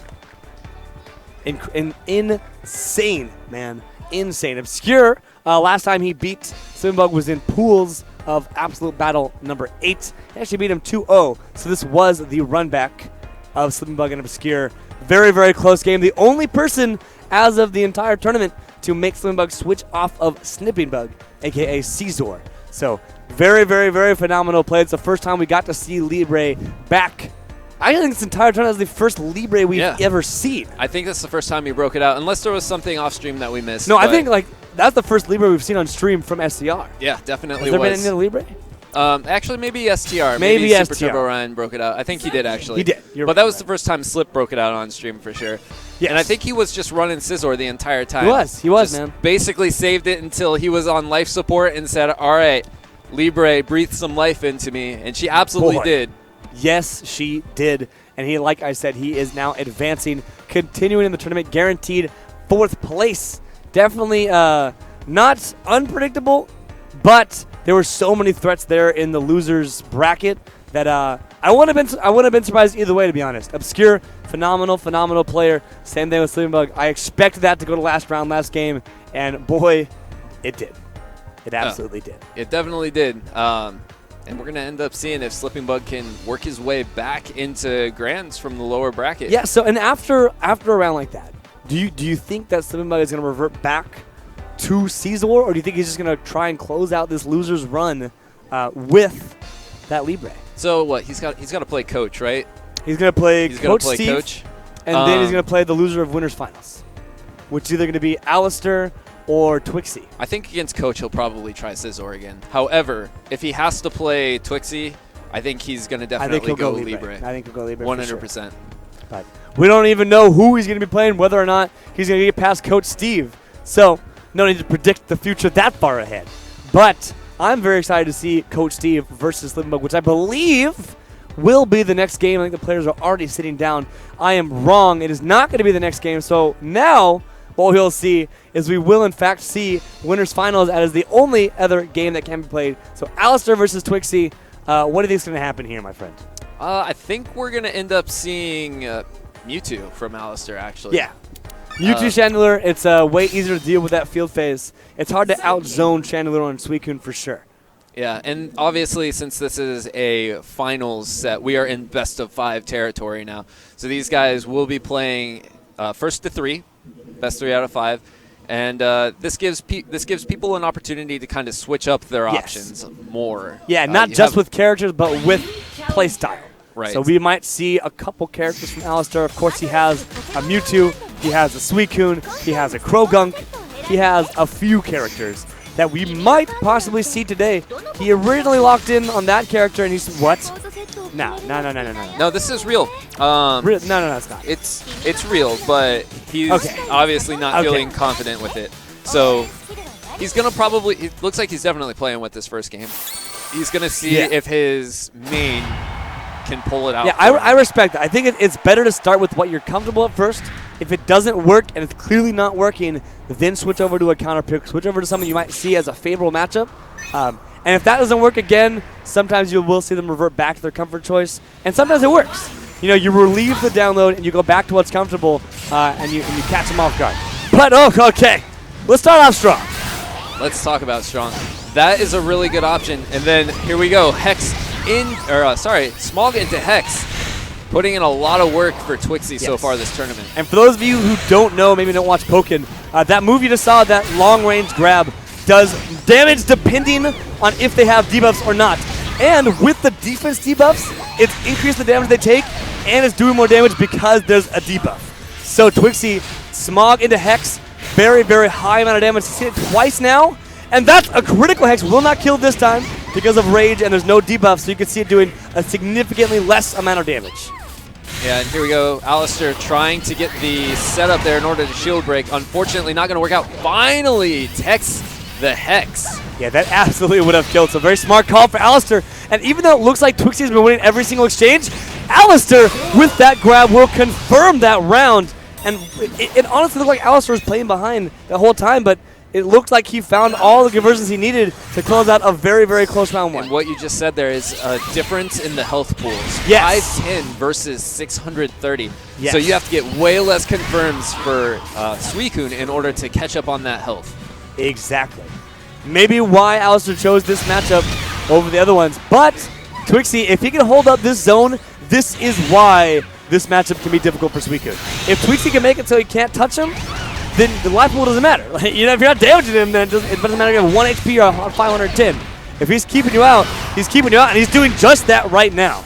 Oh, and there we go. Another tech. That's exactly what Alistair needs. Alistair's trying to bait something with the counterattack charges there. But Chandelure has so many piercing moves that's such a risky option to go for. It's almost questionable whether he should be doing it. Yeah, and Twixie is on the road to take a very, very clean, perfect over Alistair here in round number 2. What a response from Twixie. Yeah, definitely a great response, but both players have the full stick of butter on deck. They can burst at any time, and Emolga is also an option. Yes, Twixie fighting through that throw, finding the counter. It did not crit because it was the counter hitbox, I believe. Didn't look like a crit, it might have. But Twixie, once again, doing such a great job just keeping Alistair away. Yeah, it was a crit because it was small. But doing a great job of keeping Alistair away. He has that defense buff. What a dash through the icy wind. Wanted to avoid all chip. Either this man is styling for the perfect, or he's just playing out of his mind right now. I like that. The meaty attempt at the piercing spinning top there. Oh, is this going to catch? This hitbox lingers. No, it did not catch. The minimize was just enough. Got the hex out of it as well. I'm sorry, the smog out of it as well. That's going to be a full damage punish. Twixie is on his way to another perfect, man. He is playing so well. Yeah, he's playing incredibly well. Is this going to be a double perfect? That's how it's. Yep, that's how it's going to end. Double perfect on Alistair's Suicune. He cannot be feeling good after that. Look at him shaking his head. I got a feeling this man's thinking about a different character. I got a feeling the double P, man. Double P. Looking like a PP. A double perfect, yes. Yeah, that's what I was talking about. So, we are seeing the character switch. Mewtwo on deck. It's going to be Mewtwo versus Chandelure. Had to do it, man. It's already too late, you know. So, Mewtwo versus Chandelure. This is a much better matchup in field phase. Mewtwo known for just a very, very solid neutral game. Roccat the Togekiss to allow him to advance on with just a little bit more speed. So yeah, the Togekiss is really good because it helps Mewtwo close distance. He is incredibly fast in field phase, has incredible mobility with Togekiss and his homing attack. Yeah, with the smog there, it doesn't seem to matter. Alistair playing already much better. He damaged Twixie. Yeah, we're on the board here in terms of health, which is way better than what happened last time. Yes, and Twixie did not let go of that overheat fast enough, so Alistair had enough time to shield. Did take quite a bit of chip for it, but he grabbed out of the minimize. You were right. That is the change. You can grab out of minimize now. It is possible. That is a change that Chandelure saw one of her nerfs. Alistair is looking for this Togekiss call. Got it. Twixie clearing his own debuffs. Wow, that defense debuff with the rage on Chandelure made that laser do so much. And he just got rid of the attack debuff as well, so that was full damage. But Alistair finding the field phase grab with rage and the debuff. Oh my lord. This is coming down to the wire, but that is going to outlast the counterattack. Alistair on his last leg, but so is Twixie. But joke's on you because Twixie doesn't even have any legs. He's a Chandelure. That's right. He's hanging from the ceiling, looking down at Alistair's poor little Mewtwo corpse saying, what are you going to do? What are you going to do? You're going to do nothing, my friend. But Alistair responding with the critical throw in field phase, but just immediately sliding right into that man. Yeah, I'm liking this cross-up that he's doing. His forward dash is going over the downed Mewtwo in order to put him back in the corner. And I love that Twixie will almost always opt into Indian combos with Smog, which is that move that applies the defense debuff. Just even if it's not 100% optimal as far as damage goes, it does apply that debuff, which sets him up for a higher damage combo later on in the match. There we go. Focus blast into a poke into you getting grabbed for big damage. Yes, and grabbing out of the... Oh, explain that. What happened? So that was a cute little Oki setup that Mewtwo has. The fire spin into you can't do anything. Normally Chandelure can just get out of that for free. But Alistair grabs him, carries the momentum all the way into Twixie trying to burst out, and then closes out the round. Very, very smart play from Alistair. He's on the board now with a round. Haven't seen that since the very, very first round of the entire set. But keep in mind, tons of time to adapt. This is a best of 5 set. It looks like Alistair's really kind of taking a breath, slowed down his gameplay just a little bit. He is going aggressive, but he's being much more decisive with those options. There it is again. Alistair teching the grab. Oh, is this going to catch? I don't think. Yes, it. Oh, God. All right. Big damage. Yeah. Mewtwo hitting him with the one punch, breaking that Chandelure. Yes, he is, man. Taking him right off the ceiling, doing a clean amount of damage from 420 to 178. Pinning him against the wall. Didn't get the face shift, but this is going to hurt the Zen headbutt. Oh, one more hit is all Alistair needs. And he still has a little bit left of the synergy. Oh, that was so good. Yeah, okay. He was expecting the synergy JY, but he didn't have it yet. Doesn't matter. Still closed out the round and the game. Alistair evening it up 1-1 here in winners finals. Yes. SCR2017. Twixie was not ready for that air dash at all. Alistair using Mewtwo's high jump height into the air dash to get over that charged laser. That is Chandelure privilege normally. Not many characters have options to deal with that, and Twixie, apparently that never crossed his mind. All right, not getting the full damage off of that. Usually is a conversion, but it's okay. Twixie found it again anyway. Here we go. Oh, what a low stance. So smart. For those of you guys who might not watch Pokken as much, low stance in this game does act as a counter property on some characters. Mewtwo, all characters. But either way, Mewtwo having that property, and now he's setting up a beautiful combo. Unfortunately, dropped it right at the end. Still has the corner pressure advantage, however. That pendulum swing getting him out of the anti-air.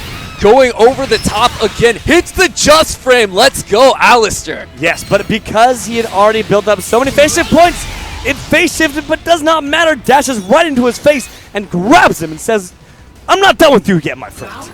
We got one more round to go.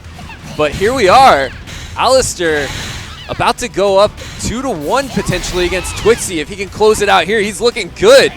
Yeah, this choice, this switch, BU, very, very smart choice from Alistair as he's pinning this man against the wall once more, keeping him in dual phase. But Twixie, very smart call on that smog, keeping him off as well as applying that defense buff. Force Blast not going to be enough to damage onto Twixie. Caught the forward dash with it that time. And again, just keeping up so much pressure. Wow, Fire Punch into Ice Punch into Thunder Punch. That damage was reduced a little bit. That might have closed out before the patch. No, for sure. But a good call from Twixie, throwing out the projectile anti-air. And both players rocking the synergy. This could be very scary. That's a fast-moving legendary Pokemon now. Look at how quickly he can get around those lasers. Okay. Alistair. I don't think he wanted to pull the trigger on that. Oh, he did it again, the mix-up! Yes, no chance to get out of that! He could not minimize out of that, hitting him with the one punch to close out game number 3. Sneak peek of our reaction of how excited we were to see that incredible play. Alistair keeping him mixed up in shield. The coolest part about that is that he used that already. So for those of you guys who don't know, Mewtwo's homing attack, there's 3 hits to it. There's the first hit, the second hit, and the third hit. That's pretty obvious. The first hit is actually plus on shield. Or 0 on shield. It's one or the other. So that was a complete mix-up after the first hit homing attack. So he canceled the first hit homing attack into nothing the first time. And then the second time he did it, he canceled it into the synergy activation, which is a grab hitbox. Very smart conditioning from Alistair. And boy, it won him the game. 1 game away from advancing on to grand finals, guaranteed second place here in SCR. And look at this, Alistair getting in. This is huge damage. Hits the just frame, misses the second one. Still a big combo. Twixie is at half health right now. Insane stuff. Alistair's playing out of his mind right now. Twixie needs to figure out what's going on. Needs to figure out what's going to help him take this W. Right now, Alistair pulling out the stops. Very smart play from Twixie. That's a lot of damage as well. Yeah, big combo from that defense debuff. Alistair calling out to Togekiss, trying to close the gap here. That Mewtwo is fast. Yes, he is. Fast enough to dash back and get right back in your face with the throw. Oh, okay. Twixie is scared right now. He's in burst and not pressing his advantage. The Hex not enough to connect. This will confirm it is very scaled, but he does have defense buff. This might actually kill. This is in all likelihood going to KO. So Alistair is going to have to go into the next Yeah, well, round. he's done. Get that man the ice pack because he's feeling it right now, man. Yeah, some ice pack to cool off that final flicker, man. Fire types burn. Alistair needing to figure out how to answer back in order to try and close out this set. Just barely out of range if he had Tokius active. That definitely would have connected, but just barely missing a Force Blast is safe on shield. Coming right in with that 6X and that dash forward. One of his highest damaging combos off of that combo starter. Wow, meaty homing attack. He has Twixie in the corner right now.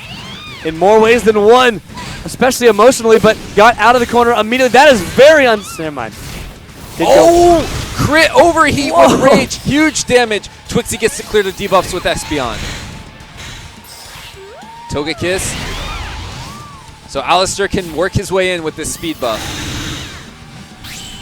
Dashing forward, barely catching the edge of that Drain Punch as Twixie activates Synergy once again. Activates Synergy and plays a little bit defensively. That will absolutely catch the Force Blast. You got to be careful with those, Alistair. Throwing them out just a little bit too much as Twixie is going to keep up the shield pressure and caught the no button. He was running at him, and Twixie said, "You want to run at me? Eat this laser." Yeah, uncharged laser coming out too quick for Alistair to react to in that moment. He just wasn't ready. If he was looking for it, the laser is reactable. Yes. But he was hoping he could work his way in a little more before it came out. Yeah, it's very fast, and it's not like another projectile where it travels across the screen. It just appears pretty much everywhere at one time. So it's very, very hard to react to. The charge animation is pretty noticeable, but you have to be looking for it. Alistair, in the heat of battle, didn't look like he was looking for it, or might have been shielding a frame or two too late. It's Christmas in Ferrum right now, Ruda. This is Game 5, and we are looking very festive for this game number 5. We're going to see who gets to advance. Yeah, shout outs to the Snowman Pikachu in the background there. Always love seeing it. Oh, what a little hop. He's actually going to jump over here, beam, man. Looking like a gymnast right now. So I got high beams. I love this. These setups that Twixie has. He's taken no damage and has just done a ton off of these little pokes. Catches him out of the air when Alistair's feeling the pressure.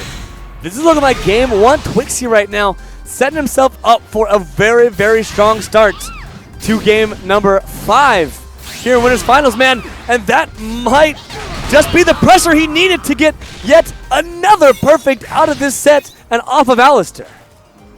Yeah, he's finally adapted, right? Alistair was going high and going low, basically, with the low stance to avoid Twixie's options. Right now, Twixie has mixed up what he's doing, and Alistair now has to make his own adjustments in order to stay alive. Yeah, but we've already seen it happen before. That was very, very smart. Leading in the air with that JY, the balls around him. And then that last dive kick you saw stalled in the air just a little bit longer, so we avoided the entirety of the over hitbox while finding quite a bit of damage. Here we go. Here's the Togekiss call. Espeon to clear debuffs, get some health back. And that's going to break shield. Shield break in this game does not do damage, but it does drain meter. Not the biggest resource for Mewtwo, however. But this is going to be a lot of damage. They did nerf the damage of that combo, so a little bit less damage coming out from Mewtwo. But Twixie with Rage going to be pumping out that 10% damage increase. Oh, almost able to get in time. Very smart call from Alistair, knowing that crit, oh my lord, that counterattack from Mewtwo only has a ground hitbox. Knowing that Twixie could have swung over it, very smart call to cancel back. Even though he successfully landed a counter, he did not want to activate the hitbox because he would have been the one getting punished for it. And here we go. This is the last round of the last game. Alistair is in the lead right now. Teleported back into the swing from Chandelure. Oh, did that actually combo? Wow. That looked really snazzy.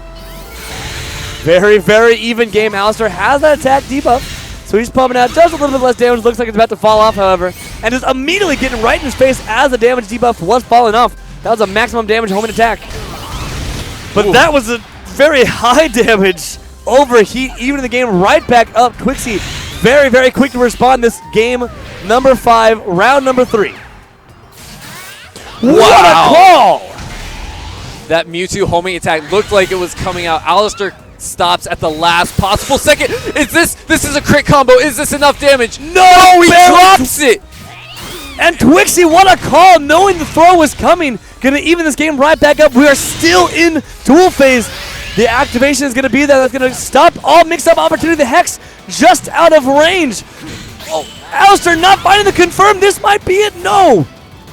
What a jump to avoid the Hex. He is still shielding. This should not connect. Oh, Alistair gets a confirm and he closes it out after dropping the win. He figures out how to survive Twixie's burst and then clutches it out. What a play and what a conversion by Alistair. He dropped it the first time, said, I'm not dropping it the second time, man.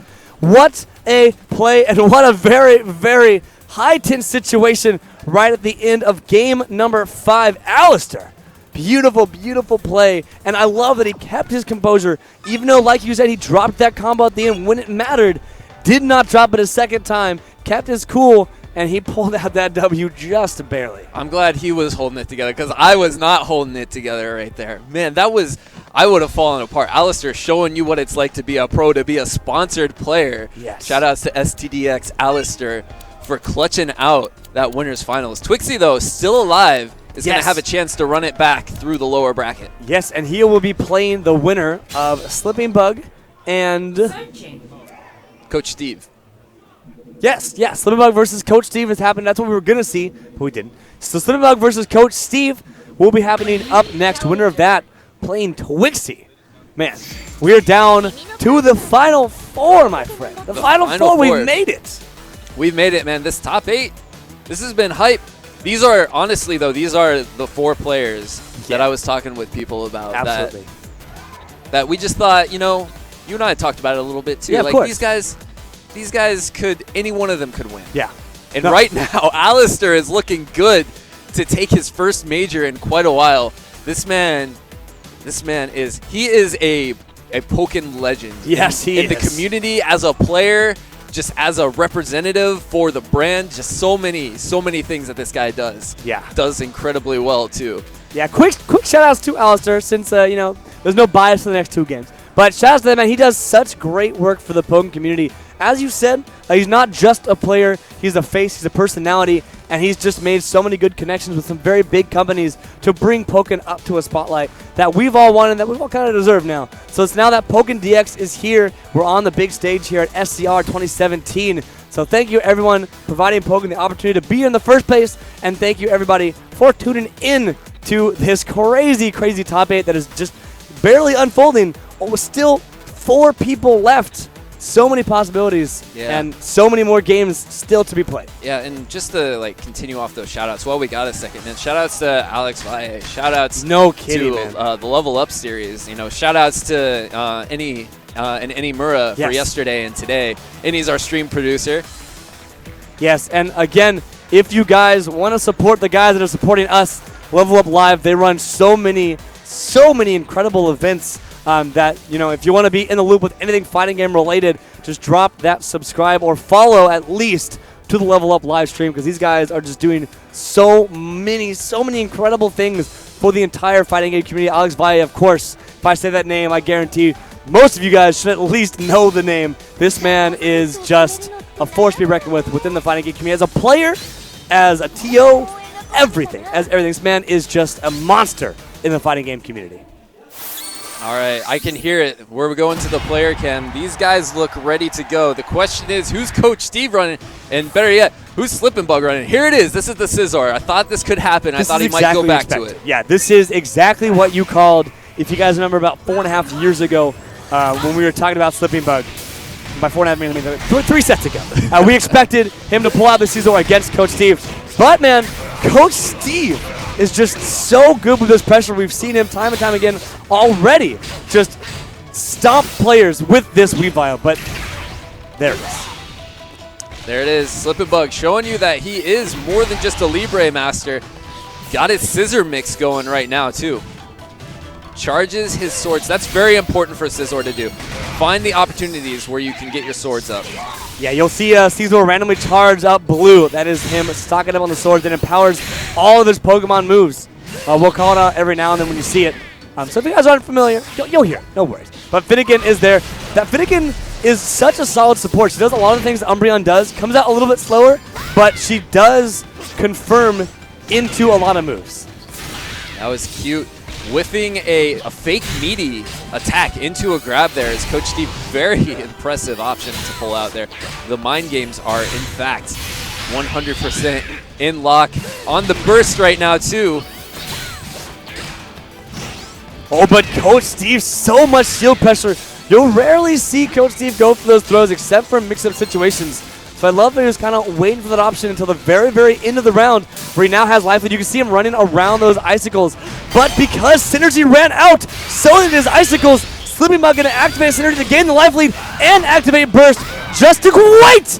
Coach Steve got the last slide right into that W. I was not expecting that at all. So apparently you can anti-air Scissor's burst attack. That's what I just saw. Anti-air by sliding underneath it? So that was incredible. The interesting thing about Weavile's, so it's either low or anti-air, one of the two. Because Weavile's slide is both a low attack, your low stance, and you anti-air at the same time. Very bizarre move in this game. But it's one of the two. And we saw that interesting interaction at play there. Though, Slippy Bug saying, I'm not letting this happen again, is trying to get ahead in this round. That was incredible.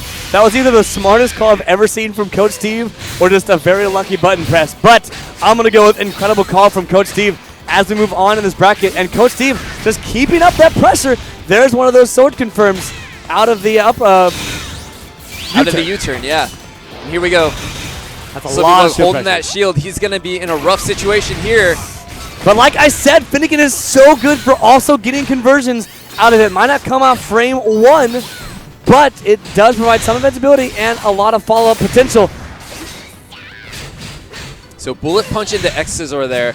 Ended up getting stuffed out by the counter attack. Slippy Bug also has an option to go into a grab. Gets a counter confirmed with his fully charged string shot there. That was so smart. Stand up a stables on the ground. Coach going right around those with his agility. Has Slipping Bug in the corner, but Slipping Bug with the roundhouse kick to close it out. Oh man, Scizor is a cool character. Oh my lord, Scizor Norris.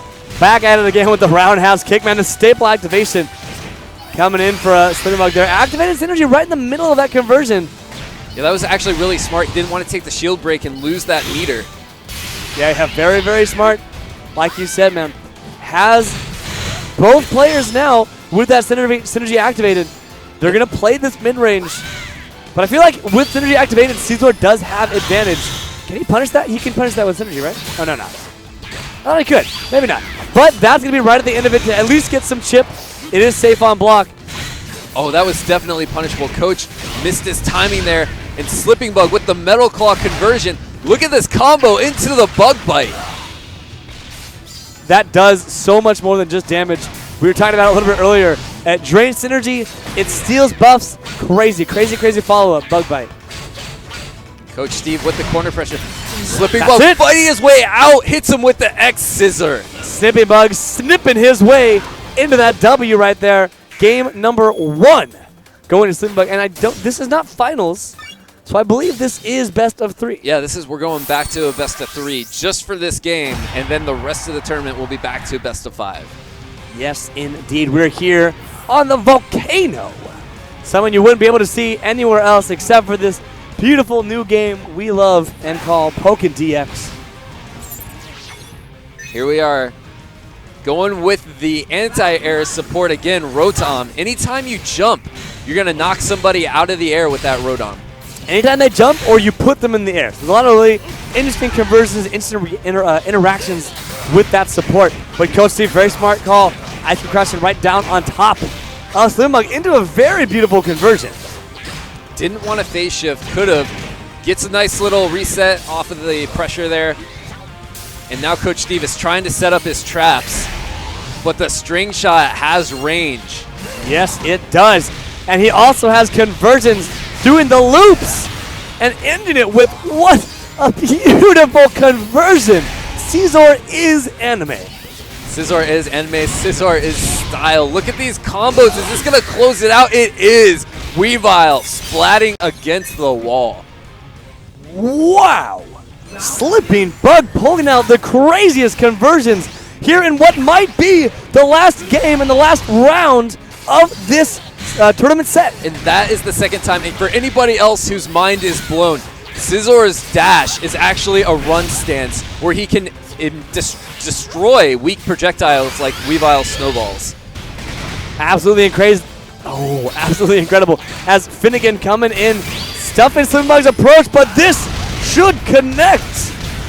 This is absolutely a connection. You are right, Rudafuda. Here we go again. The Iron Meteor dive. This is the coolest synergy activation. Look at the damage as well.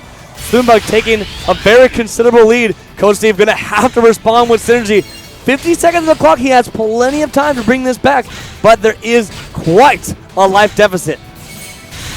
Yeah, Slipping Bug afraid to press any buttons in fear of the activation. Press the button there, and it was the exact right one as Coach Steve no longer has synergy, instead finding the critical grab. Very smart stuff with rage, does a nice amount of damage. And there we go. Coach Steve going for grab loops right now, saying, all right, I've hit you with enough pressure. It's time to take some risks. And he is fighting his way back into this game with that risk reward.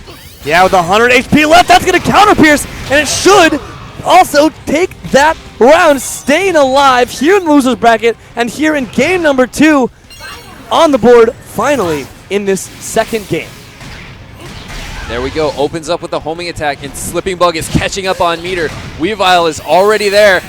String shot again. Was that a backdash to avoid that? Rotom, like you said, when you are in the air, it does snipe you right out of it. He's trying to Ice Crash his way in. Slipping Bug doing a very, very smart job just backing away. Does not want to get caught up in this corner pressure for very long. That would have counter pierced. Oh my lord, very smart play from Slipping Bug. There's very few counters in the game that come out that quickly. 9 frames and it looks like 13 frame counters will beat out that charge attack. Oh, was that a bait? Wait, it uppercut at the ends? No, it did. Oh, that was so close to connecting. The Finnegan gonna back him up immediately, finding the conversion off of the shield pressure, man. And Slip is feeling the pressure, man. He so was in burst, and Weavile was still scaring him into the corner. Yeah, but Slipping Bug going aggressive now, has quite a life lead. We've seen this last round. Can Coach Steve bring it back again? H2, we're gonna find out. And Coach is scared to go for the charge now on shield because he knows that U-turn is an option. Hits him with the Ice Punch combo. Big damage. This game is even. And that should give Coach Steve the life lead as well, so it's now up to Slipping Bug to respond. He's frozen. This might close out the game. Slipping Bug has to respond now. No, he got frozen, and that's going to be the round in favor of Coach Steve. So Slipping Bug has a choice there. Scizor just doesn't know what happened. He thinks the game's still going on. But Slip has a choice to make right now. Is he going to stick with Scizor, or is he going to try and win this tournament and show everybody just who he is? Okay, he's going to try and show us who he is with Scizor, apparently. He says, I did it once, I can do it again. This is for life in the tournament. He is committing to this character, this brand new character. Like, we haven't seen dedication like this to this character since Rara from Japan. Like, there are very few people who play this game, play this character, even in Japan. Yeah, but Coach Steve slam dunking his way into his very first conversion in dual phase. Dropped it right at the end, but still backed him all the way into the corner. So it turns out advantageous, but Slipping Bug says, you cannot charge that blue right in my face. Grabs him immediately out of the counter activation. I like that. Staples into a Metal Claw to follow up. Slipping Bug looks mad. He looks really upset. Yeah, he's here to win, my friends. Just because he's sticking to Scizor does not mean he's not trying to win this entire tournament. Coach Steve, however, stuffing out that conversion Rotom, stopping it right in its tracks. Still a dead even game in dual phase, still. But Coach Steve sniping him out with that Icicle Crash to go right back into field phase. And the Staples nearly closing out the round. And here we go. Burst on burst. Coach also has Finnegan, though. Both players playing extremely patient. A lot of respect, but this looks like it's going to be a punish. Goes under. Is it activating in time? No. And the Finnegan to stop any aggressive option from Slipping Bug. Not going to find it, but that will conclude the first round of the last game. That string shot grab there, closing it out. Scizor looking like it's Slipping Bug's basically new main. Yeah, and I fully expect to see this game to go to a round number 3. But Slipping Bug, man, he's here to prove me wrong. Here we go, swords on deck. I love that Slipping Bug took the opportunity of the Icicle Crash to charge up a sword. So he didn't want to sit and shield, he wanted to generate a sword when he could, stop the damage, but it looks like Coach Steve is going to keep up that pressure into the corner. Coach tried to go over that string shot counter. Oh, slip drops his confirm off the Rotom. Back into neutral right now. Oh, the trade going in favor of Coach Steve for the phase shift at least. Finnegan just going to hold block, take that chip. Homing cancel by Coach, so good. Yeah, I want to get all the damage on the homing attack. Scizor just barely missing the string shot. Coach Steve not able to close out the game there. Or the round there, I should say. Slipping Bug with rage could potentially be U-turn into swords into U-turn into swords. This is a madman. The mix-up, and without rage, Coach Steve is taking full damage. Slipping Bug has rage, completely stuffed the synergy. Nearly closing out the round. He has synergy available as well. This should not kill. It Barely doesn't. not. Coach has the life lead. Can Slipping Bug close it out? He has synergy. No, the little snowball that could.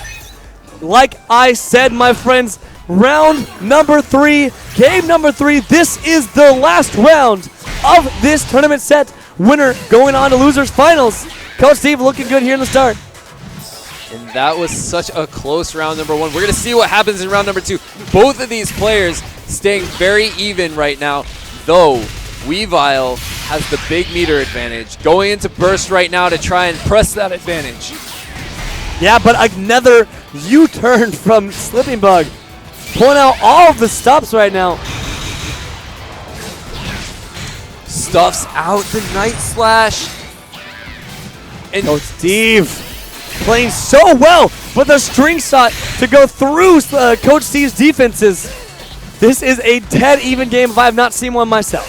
yeah, Coach is just trying to chip away with the icicle crashes. Slipping Bug is looking for his opportunity to get in. The follow-up to keep it safe. I love it. Reset that neutral. Creating that space one more time. The Rotom barely catching Coach Steve's landing. Nice. Good conversion into the aerial ace. Oh, Coach Steve stuffs out the armor. Yeah, just barely catching the vulnerable frames. This is coming down to the last 18 seconds of the match. Finnegan to reset neutral with the U-turn again. The U-turn into swords. Picking those swords right back up one more time, but this is coming down to the last phase. Both players in rage mode. Who's going to take it? Who wants it more? Oh, Coach Steve with conversions. Coach has the life lead right now. Slip has to get in. No! Coach Steve taking out Slipping Bug with the timeout. The icicle crashes, delaying the game just enough. Slipping Bug in disbelief. So is Coach Steve. The handshakes are there. The smiles are out. What an incredible way to end that set.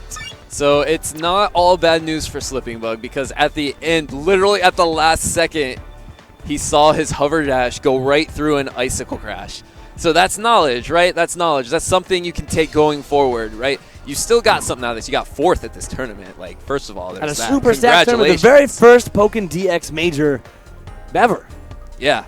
And there's just so much that you can learn from this experience, right? Yeah. These interactions that we haven't seen before. The hover dash is going through the snowballs. The hover dash is going through the icicle crashes.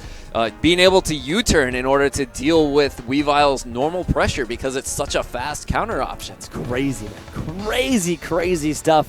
Incredible play from Coach D. Kept a level head.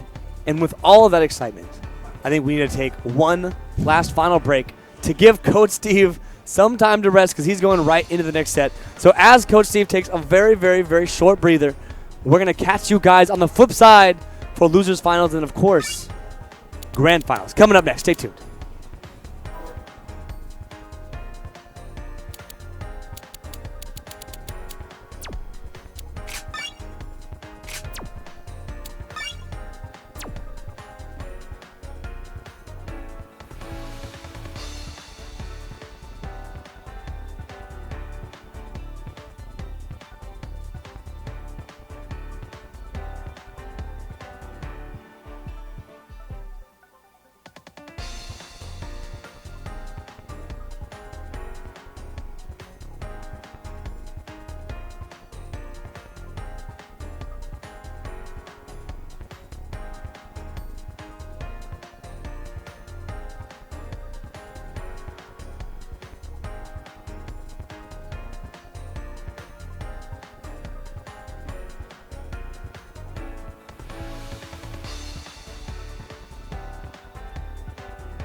All right, guys, and we are back here at the SoCal Regionals here in sunny Anaheim, California. We are down to our top 3 competitors, with Slipping Bug just getting eliminated by Coach Steve. And Coach Steve is going to have to go up against Twixie in the winner of that versus Alistair in Grand Finals. And we already saw this match.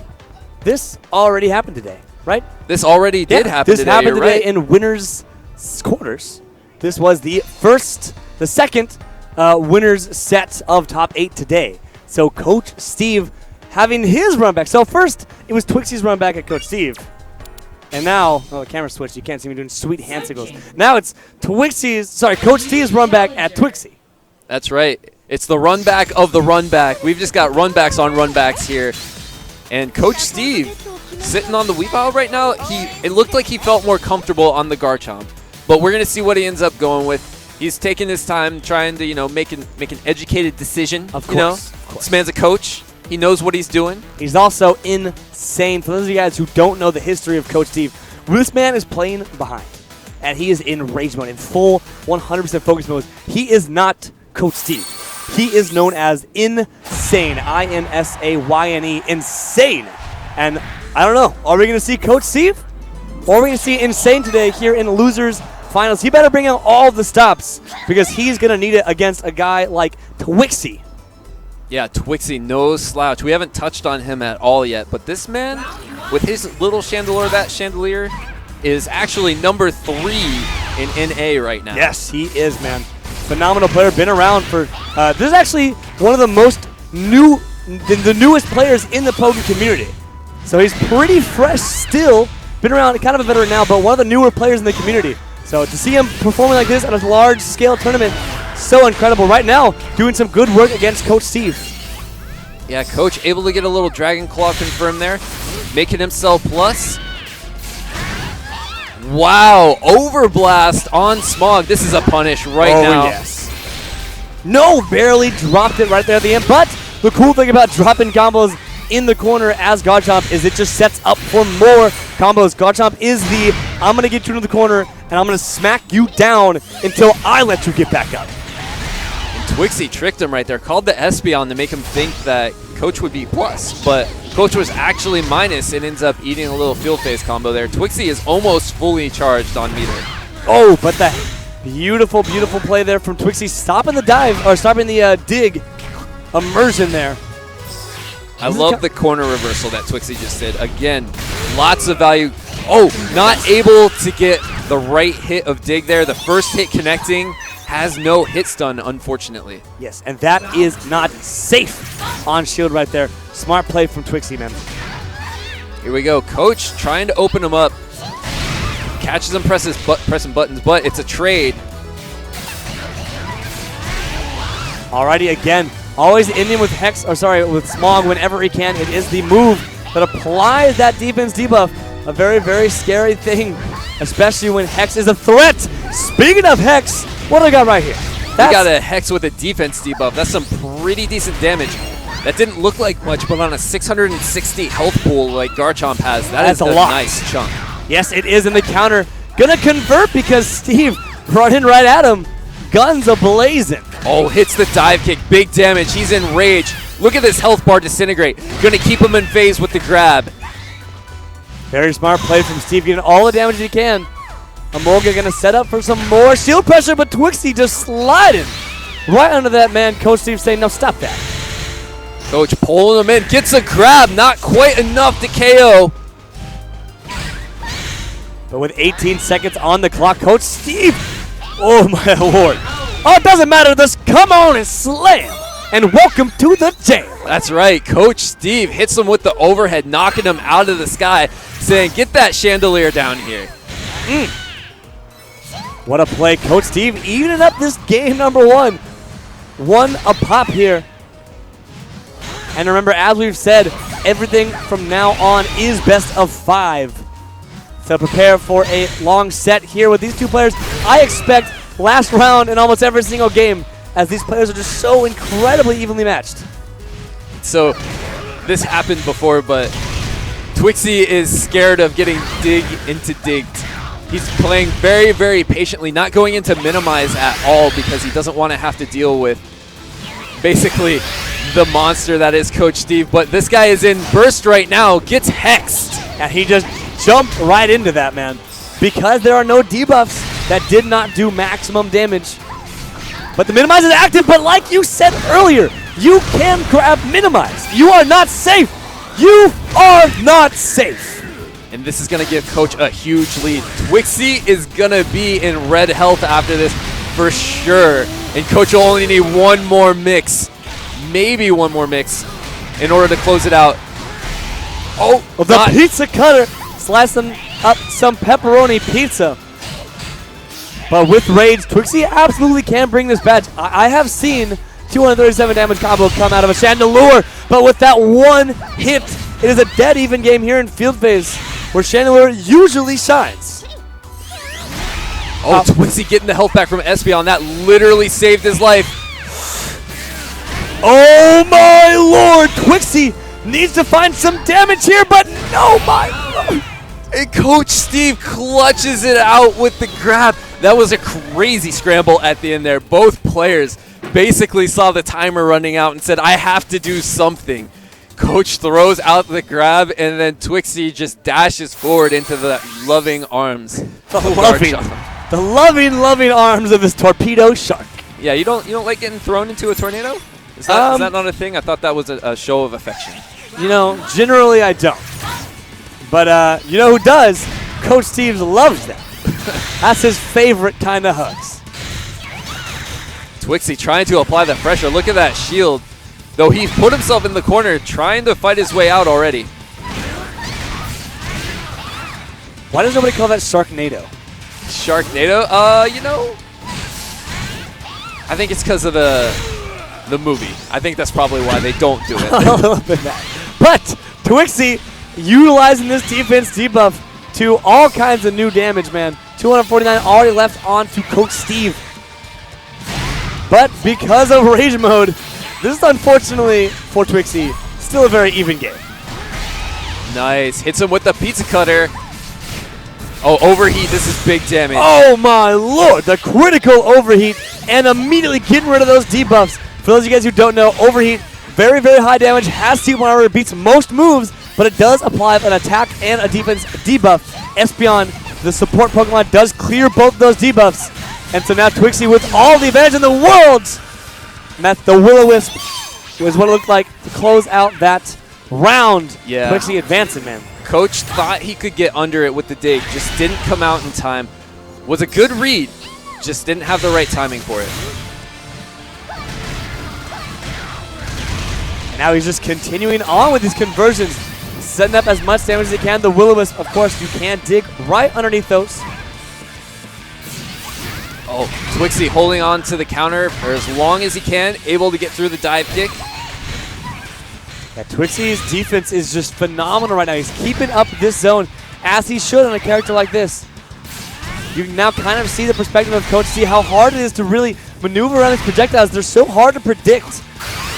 You have to be aware. Coach has him exactly where he wants him. Look at this corner pressure. You have to deal with burst mode Garchomp. Twixie fighting his way out. Oh, the cancel! Such a great reaction from Coach. Will that scale because he landed a hit on the overheat? It didn't combo, so no. Okay, cool. There you go. There you have it, my friends. No scaling. That was full damage. Garchomp combo. This is probably gonna kill. Yeah, he's or KO. Yeah, that man's on the ground. He's hurting. He's sleeping. And Coach Steve, a round away from securing a 2-0 advantage over Twixie. And here we go. Twixie working on that shield again. Telling Coach to stop in his tracks. Coach goes over the laser, hits him with the pizza cutter. Very meaty. Oh, wow. Anti-air out of nowhere. That's normally unsafe, but a very good button versus Chandelure because she has no 9-frame options. And Twixie sliding out of the corner. Looking like MJ, but oh my lord, the overheat again. Immediately calling that Espeon, getting rid of those debuffs. Full stick of butter available as well. Twixie can absolutely bring this into a Game 2 victory if he plays well enough. But right now, Coach Steve is starting to obtain some synergy and starting to get some advantage here in the neutral game. Coach is almost there with burst. He just needs, this actually might put him over the edge. Oh, it'll put him in rage for sure. Oh, I'm talking about for synergy. Yeah, I was like, of course he's going to put him in rage. Are you kidding me? The Garchomp with rage. If Garchomp lands his synergy burst, he's probably going to win, but Twix, he has to stop that from happening. Oh, no! This should catch. Yes, it does! And Coach Steve going to be securing this game. That will put him up 2-0 over Twixie here in losers finals. Dude, we were just talking about this, the run back of a run back. Coach Steve is making it possible right now. And he is starting with Garchomp. Big difference from starting with Weavile and then trying to get primed, to get your Chomp primed and ready to go. Garchomp is a very different character than Weavile. Yes. A lot of pressure, right? Especially in the corner. So similar from that concept. But he's a grappler. You have to have a very different mindset. You can't just necessarily switch so easily. Though Coach, able to switch fairly quickly, needed some time to get primed to adjust, and now we're seeing the fruits of that.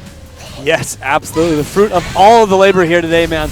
Coach Steve in a very advantageous position. It does not look like he's stopping this train anytime soon. Look at that grab in order to keep him in the corner, saying, you're not leaving dual phase, I'm not letting you go home to field. Absolutely not. Spinning this man around, though. Twixie trying to regain some of this lead that he's lost. Keep in mind, though, even though the health bars look pretty even, I was going to point out, Twixie had about half the amount of HP Coach Steve had just because of the vast difference in the HP pool. Oh, that is going to hurt. Yep. Coach is going to have one more mix-up that he can take. Yeah, here in dual phase, anything will kill. Very smart cancel away, but the little ballerina that could toppling over and falling. This man needs to get his dance shoes back on because that pirouette was not the pirouette he was looking for. Nope. Coach has some meter, though. If he can win this phase, what he really needs to do is start catching up on meter so that way he can get 2 like he did last game. And this is a good start. Grab into grab. And what's Coach going to do? Fakes Twixie out. This is the corner pressure you expect to see from Garchomp. He is keeping you in dual phase. There is almost no phase shift points on this move. I will explain after this game right here, but Coach Steve is doing such a good job of maintaining this pressure and maintaining dual phase. Welcome to the Garchomp Vortex, but here we go. Twixie, oh, he whiffs his combo. Wow, just barely. He does have both debuffs, but he has Raid as well. There's the Espeon, going to remove those debuffs. He has a little bit of synergy left. We might see something. No, he's going to break right through that Hex. Caught him that time. The defense debuff wore off. This is okay. Yes. He did have Rage and Synergy, so did a little bit extra damage. But this will trade. Oh, Coach is in. Coach is in. Oh, he faked out the grab, but Twixie called it out with the jump. Very smart option for Twixie. It would have beaten the grab, and it would have beaten the cancel option. But he has the deficit. He needs to make something happen. Coach Steve playing very defensive, but splashing some sand in his eyes. That's the route. Was that a punish? Because that's... Okay, so the Beyblade is different. It's not as fast. It doesn't make you go as far anymore. So Twixie tried to get in and out, but the pocket sand reached him. Yes, another nuance, another difference in this matchup from what it was before. Yes, indeed. And he caught the dash back as well. That's not going to get a punish for him, but he is keeping him in the corner. We saw this last round, and he did such a good job of maintaining this corner pressure for so long. That is so much damage on Twixie. This is a 1 or 2 conversions away for being the victory for Coach Steve, advancing into Grand Finals. The Smog is going to stop the Emolga. Nice conversion for Twixie. Twixie is catching up on the life bar right now. He is trying to get back in this set. He needs something. He needs not a miracle, but he definitely needs a W, that's for sure, as this man is kind of holding on to life. But what a Hex caught him right as the dig was starting. Oh. Drops the combo. That's unfortunate for Twixie. His big threat is offline now. Is that a punish? Yes, it is. This might actually conclude the game And the set, he's right outside of range mode. This is going to do so much damage, and that is going to be it as Coach Steve with the run back. 3-0, still a very, very close game. Twixie held his own. What You said it. You said it. I'm pointing to the monitor. Coach Steve transformed. You can see it on the back of his sweatshirt there. It says insane. This man went nuts in that set. He wanted the run back. He wanted it real bad. Breaks out the Garchomp the entire thing. Yes. And just absolutely decimates Twixie. Remember when I asked you, are we going to see Coach Steve or are we going to see insane? You did. I think everyone can agree and say that was insane in so many more ways than one. And real quick, just because I know there's a lot of people not playing Pokken, I want to explain that one thing that happened in the middle there. So the way phase shifts work in this game is you apply phase shift points that are invisible onto your enemy every time you hit them with the move that applies phase shift points. The reason he kept him in dual phase while hitting him with such high damage combos is because the move he was using was, is it 0 phase shift points or just like very few? It's exactly 0. So he could have kept doing that forever until Twixie was dead or until he guessed right. So that's exactly what Coach Steve did. He kept him in the corner, and that was just the momentum he needed to carry him out through the rest of that set. Very, very phenomenal play. Coach Steve, now guaranteed second place, going to fight Alistair in grand finals. This is the way that this tournament has gone. It's hard to be more hyped than this, dude. I can't. Right? Because think about pools. Number 2 seed gets eliminated in pools.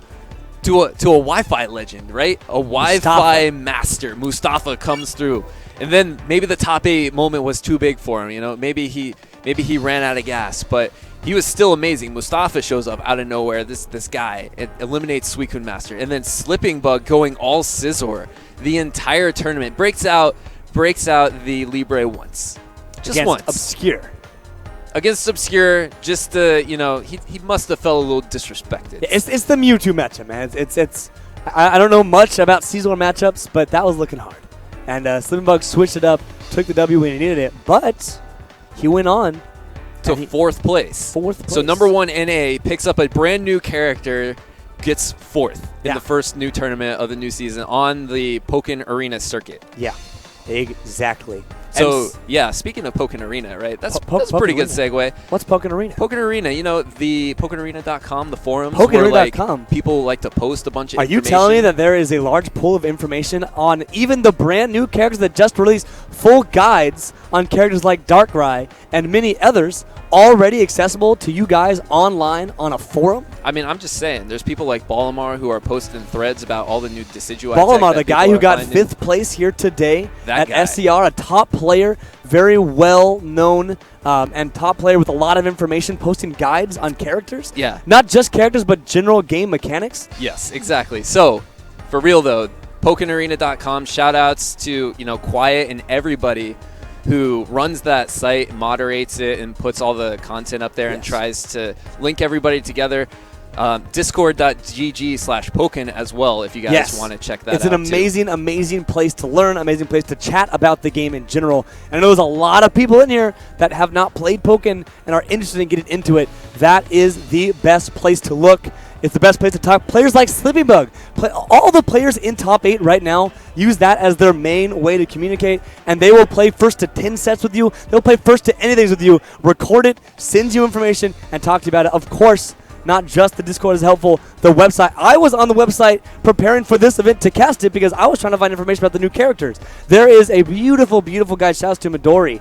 Is her name, right? Yep, Midori. Darkrai. Incredible player. And she wrote an entire guide in her second language, English, for all of you people out there about Darkrai, all the setups, everything to know about the character. Darkrai, of course, not the only character with information there, but it is your main source for Pokken information. If you're looking to get into the game, God, I cannot stress how much information is there for you guys today. Yeah, definitely check it out. Check out, like we said, Pokken Arena, the Discord.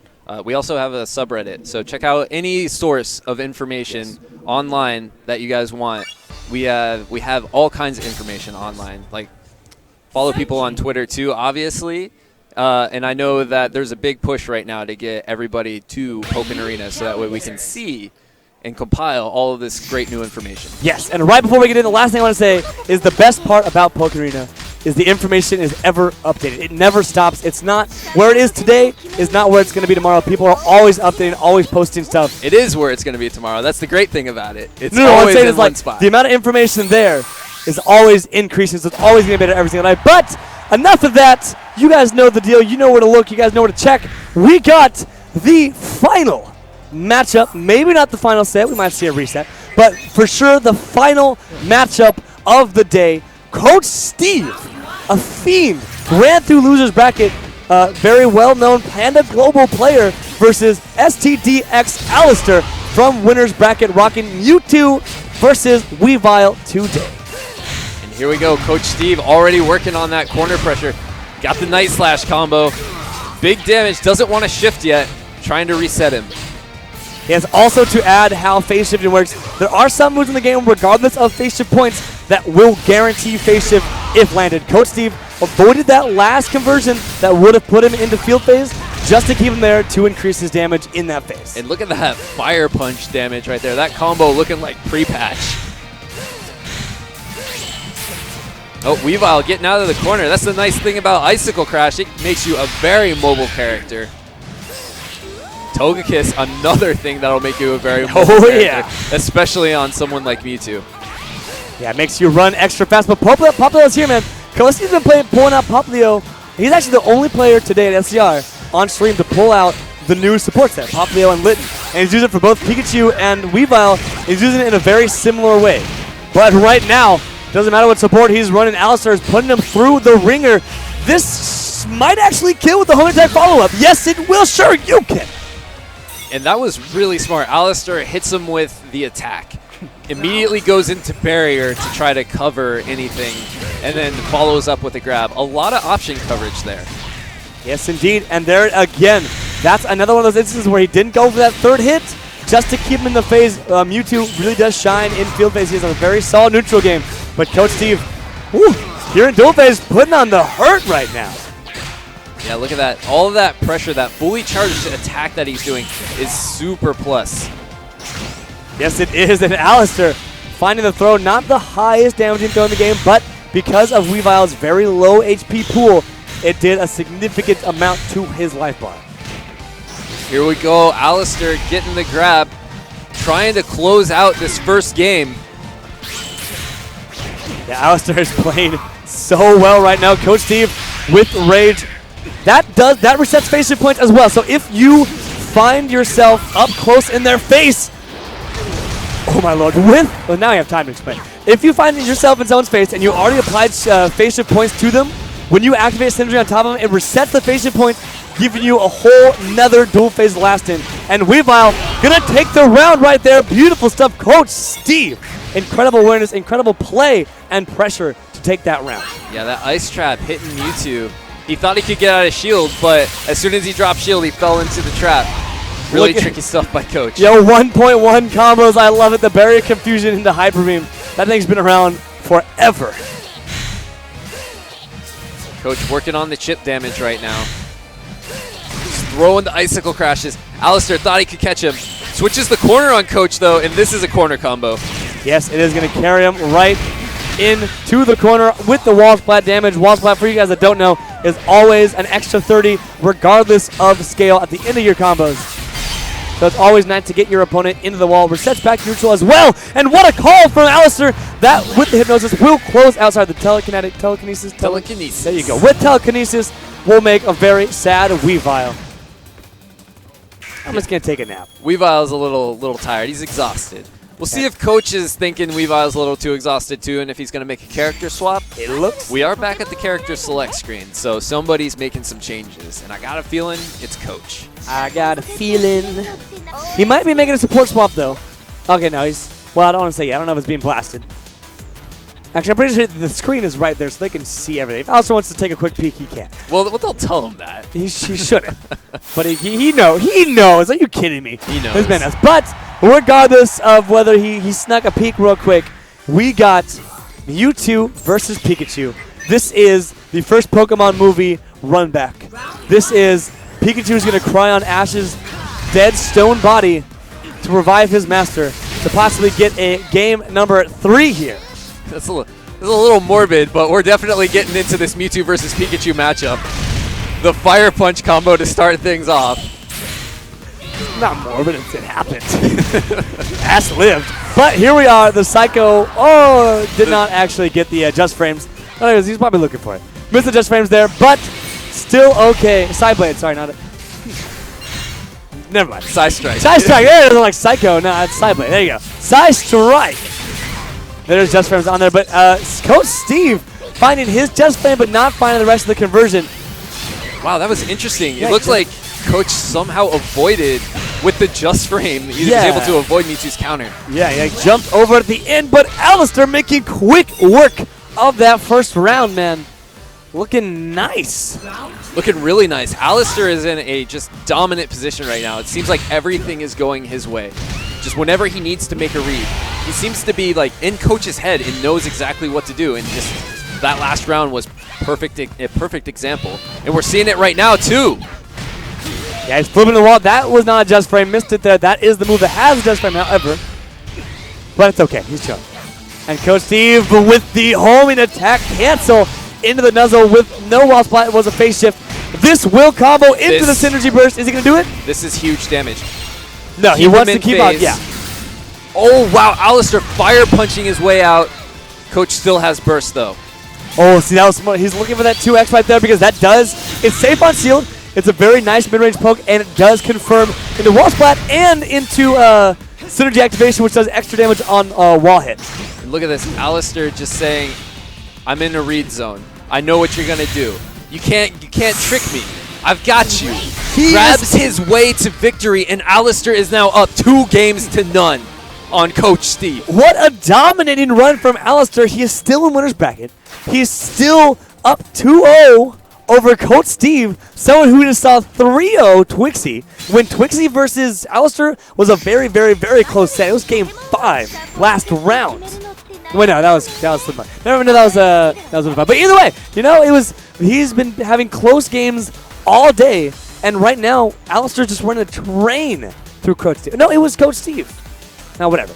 Either way, right now, Alistair at very, very, very good position to take this set and take the tournament. Absolutely, because the way that Alistair has positioned himself so far in Grand Finals, obviously he's got a set to give up. He started out with Mewtwo, which is his secondary. And testing the waters with this, he's up 2 games. So he can always go back to his comfort pick of Suicune whenever he needs to. Maybe we'll even see the Krogan. Who knows? I doubt it. Yeah, I can't wishful thinking, but I mean, if he was going to do it, he would have done it already. He still does have a set to play with, but right now this is not Krogunk Alistair. You know, Krogunk Alistair, the kind of guy to be kind of a little bit trolly and a little bit eccentric. This is not that man. This is not Krogunk Alistair. This is Mewtwo Alistair. He's here to win, and he's doing just that. Yeah, and I'm surprised Coach didn't go back to Garchomp. Right now, his Weavile is getting run over. He went back to Weavile after choosing Pikachu, and this is nearly a perfect. The only thing that has happened to Alistair is this chip damage right here. Wow. The Persona Perfect from Alistair only took damage to chip, and Coach Steve's Weavile not looking happy right now as Alistair is a single round away from closing out this tournament.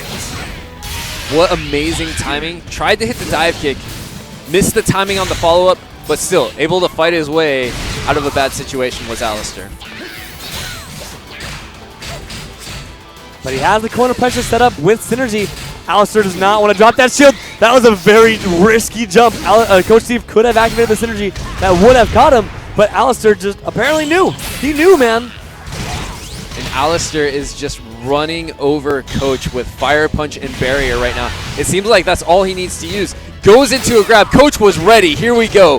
Combos rolling, has the corner pressure. Look at that damage. This is where things can really turn around for Coach Steve, man. Has him in the corner. He has advantage, but Alistair finding the throw, nearly closing out the entire tournament. A single hit is all he needs. Can he find it, or will Coach Steve bring this back? Coach reacts with the mullet, and like you said, here it is! Alistair closes it out and wins 3-0 Grand Finals winner's side! Oh my lord, Alistair, the dominating threat of this tournament. SCR did not drop a single set, barely dropped even a couple games. This entire tournament, the hometown hero, the Pokken, he's like the Pokken dad almost. See, everyone knows this man. He is the probably the favorite to win here, but amazing, amazing, amazing play by Coach Steve. Brought it all the way out to grand finals. Very, very well fought. But Alistair, man, what phenomenal gameplay was that? That was amazing, phenomenal gameplay.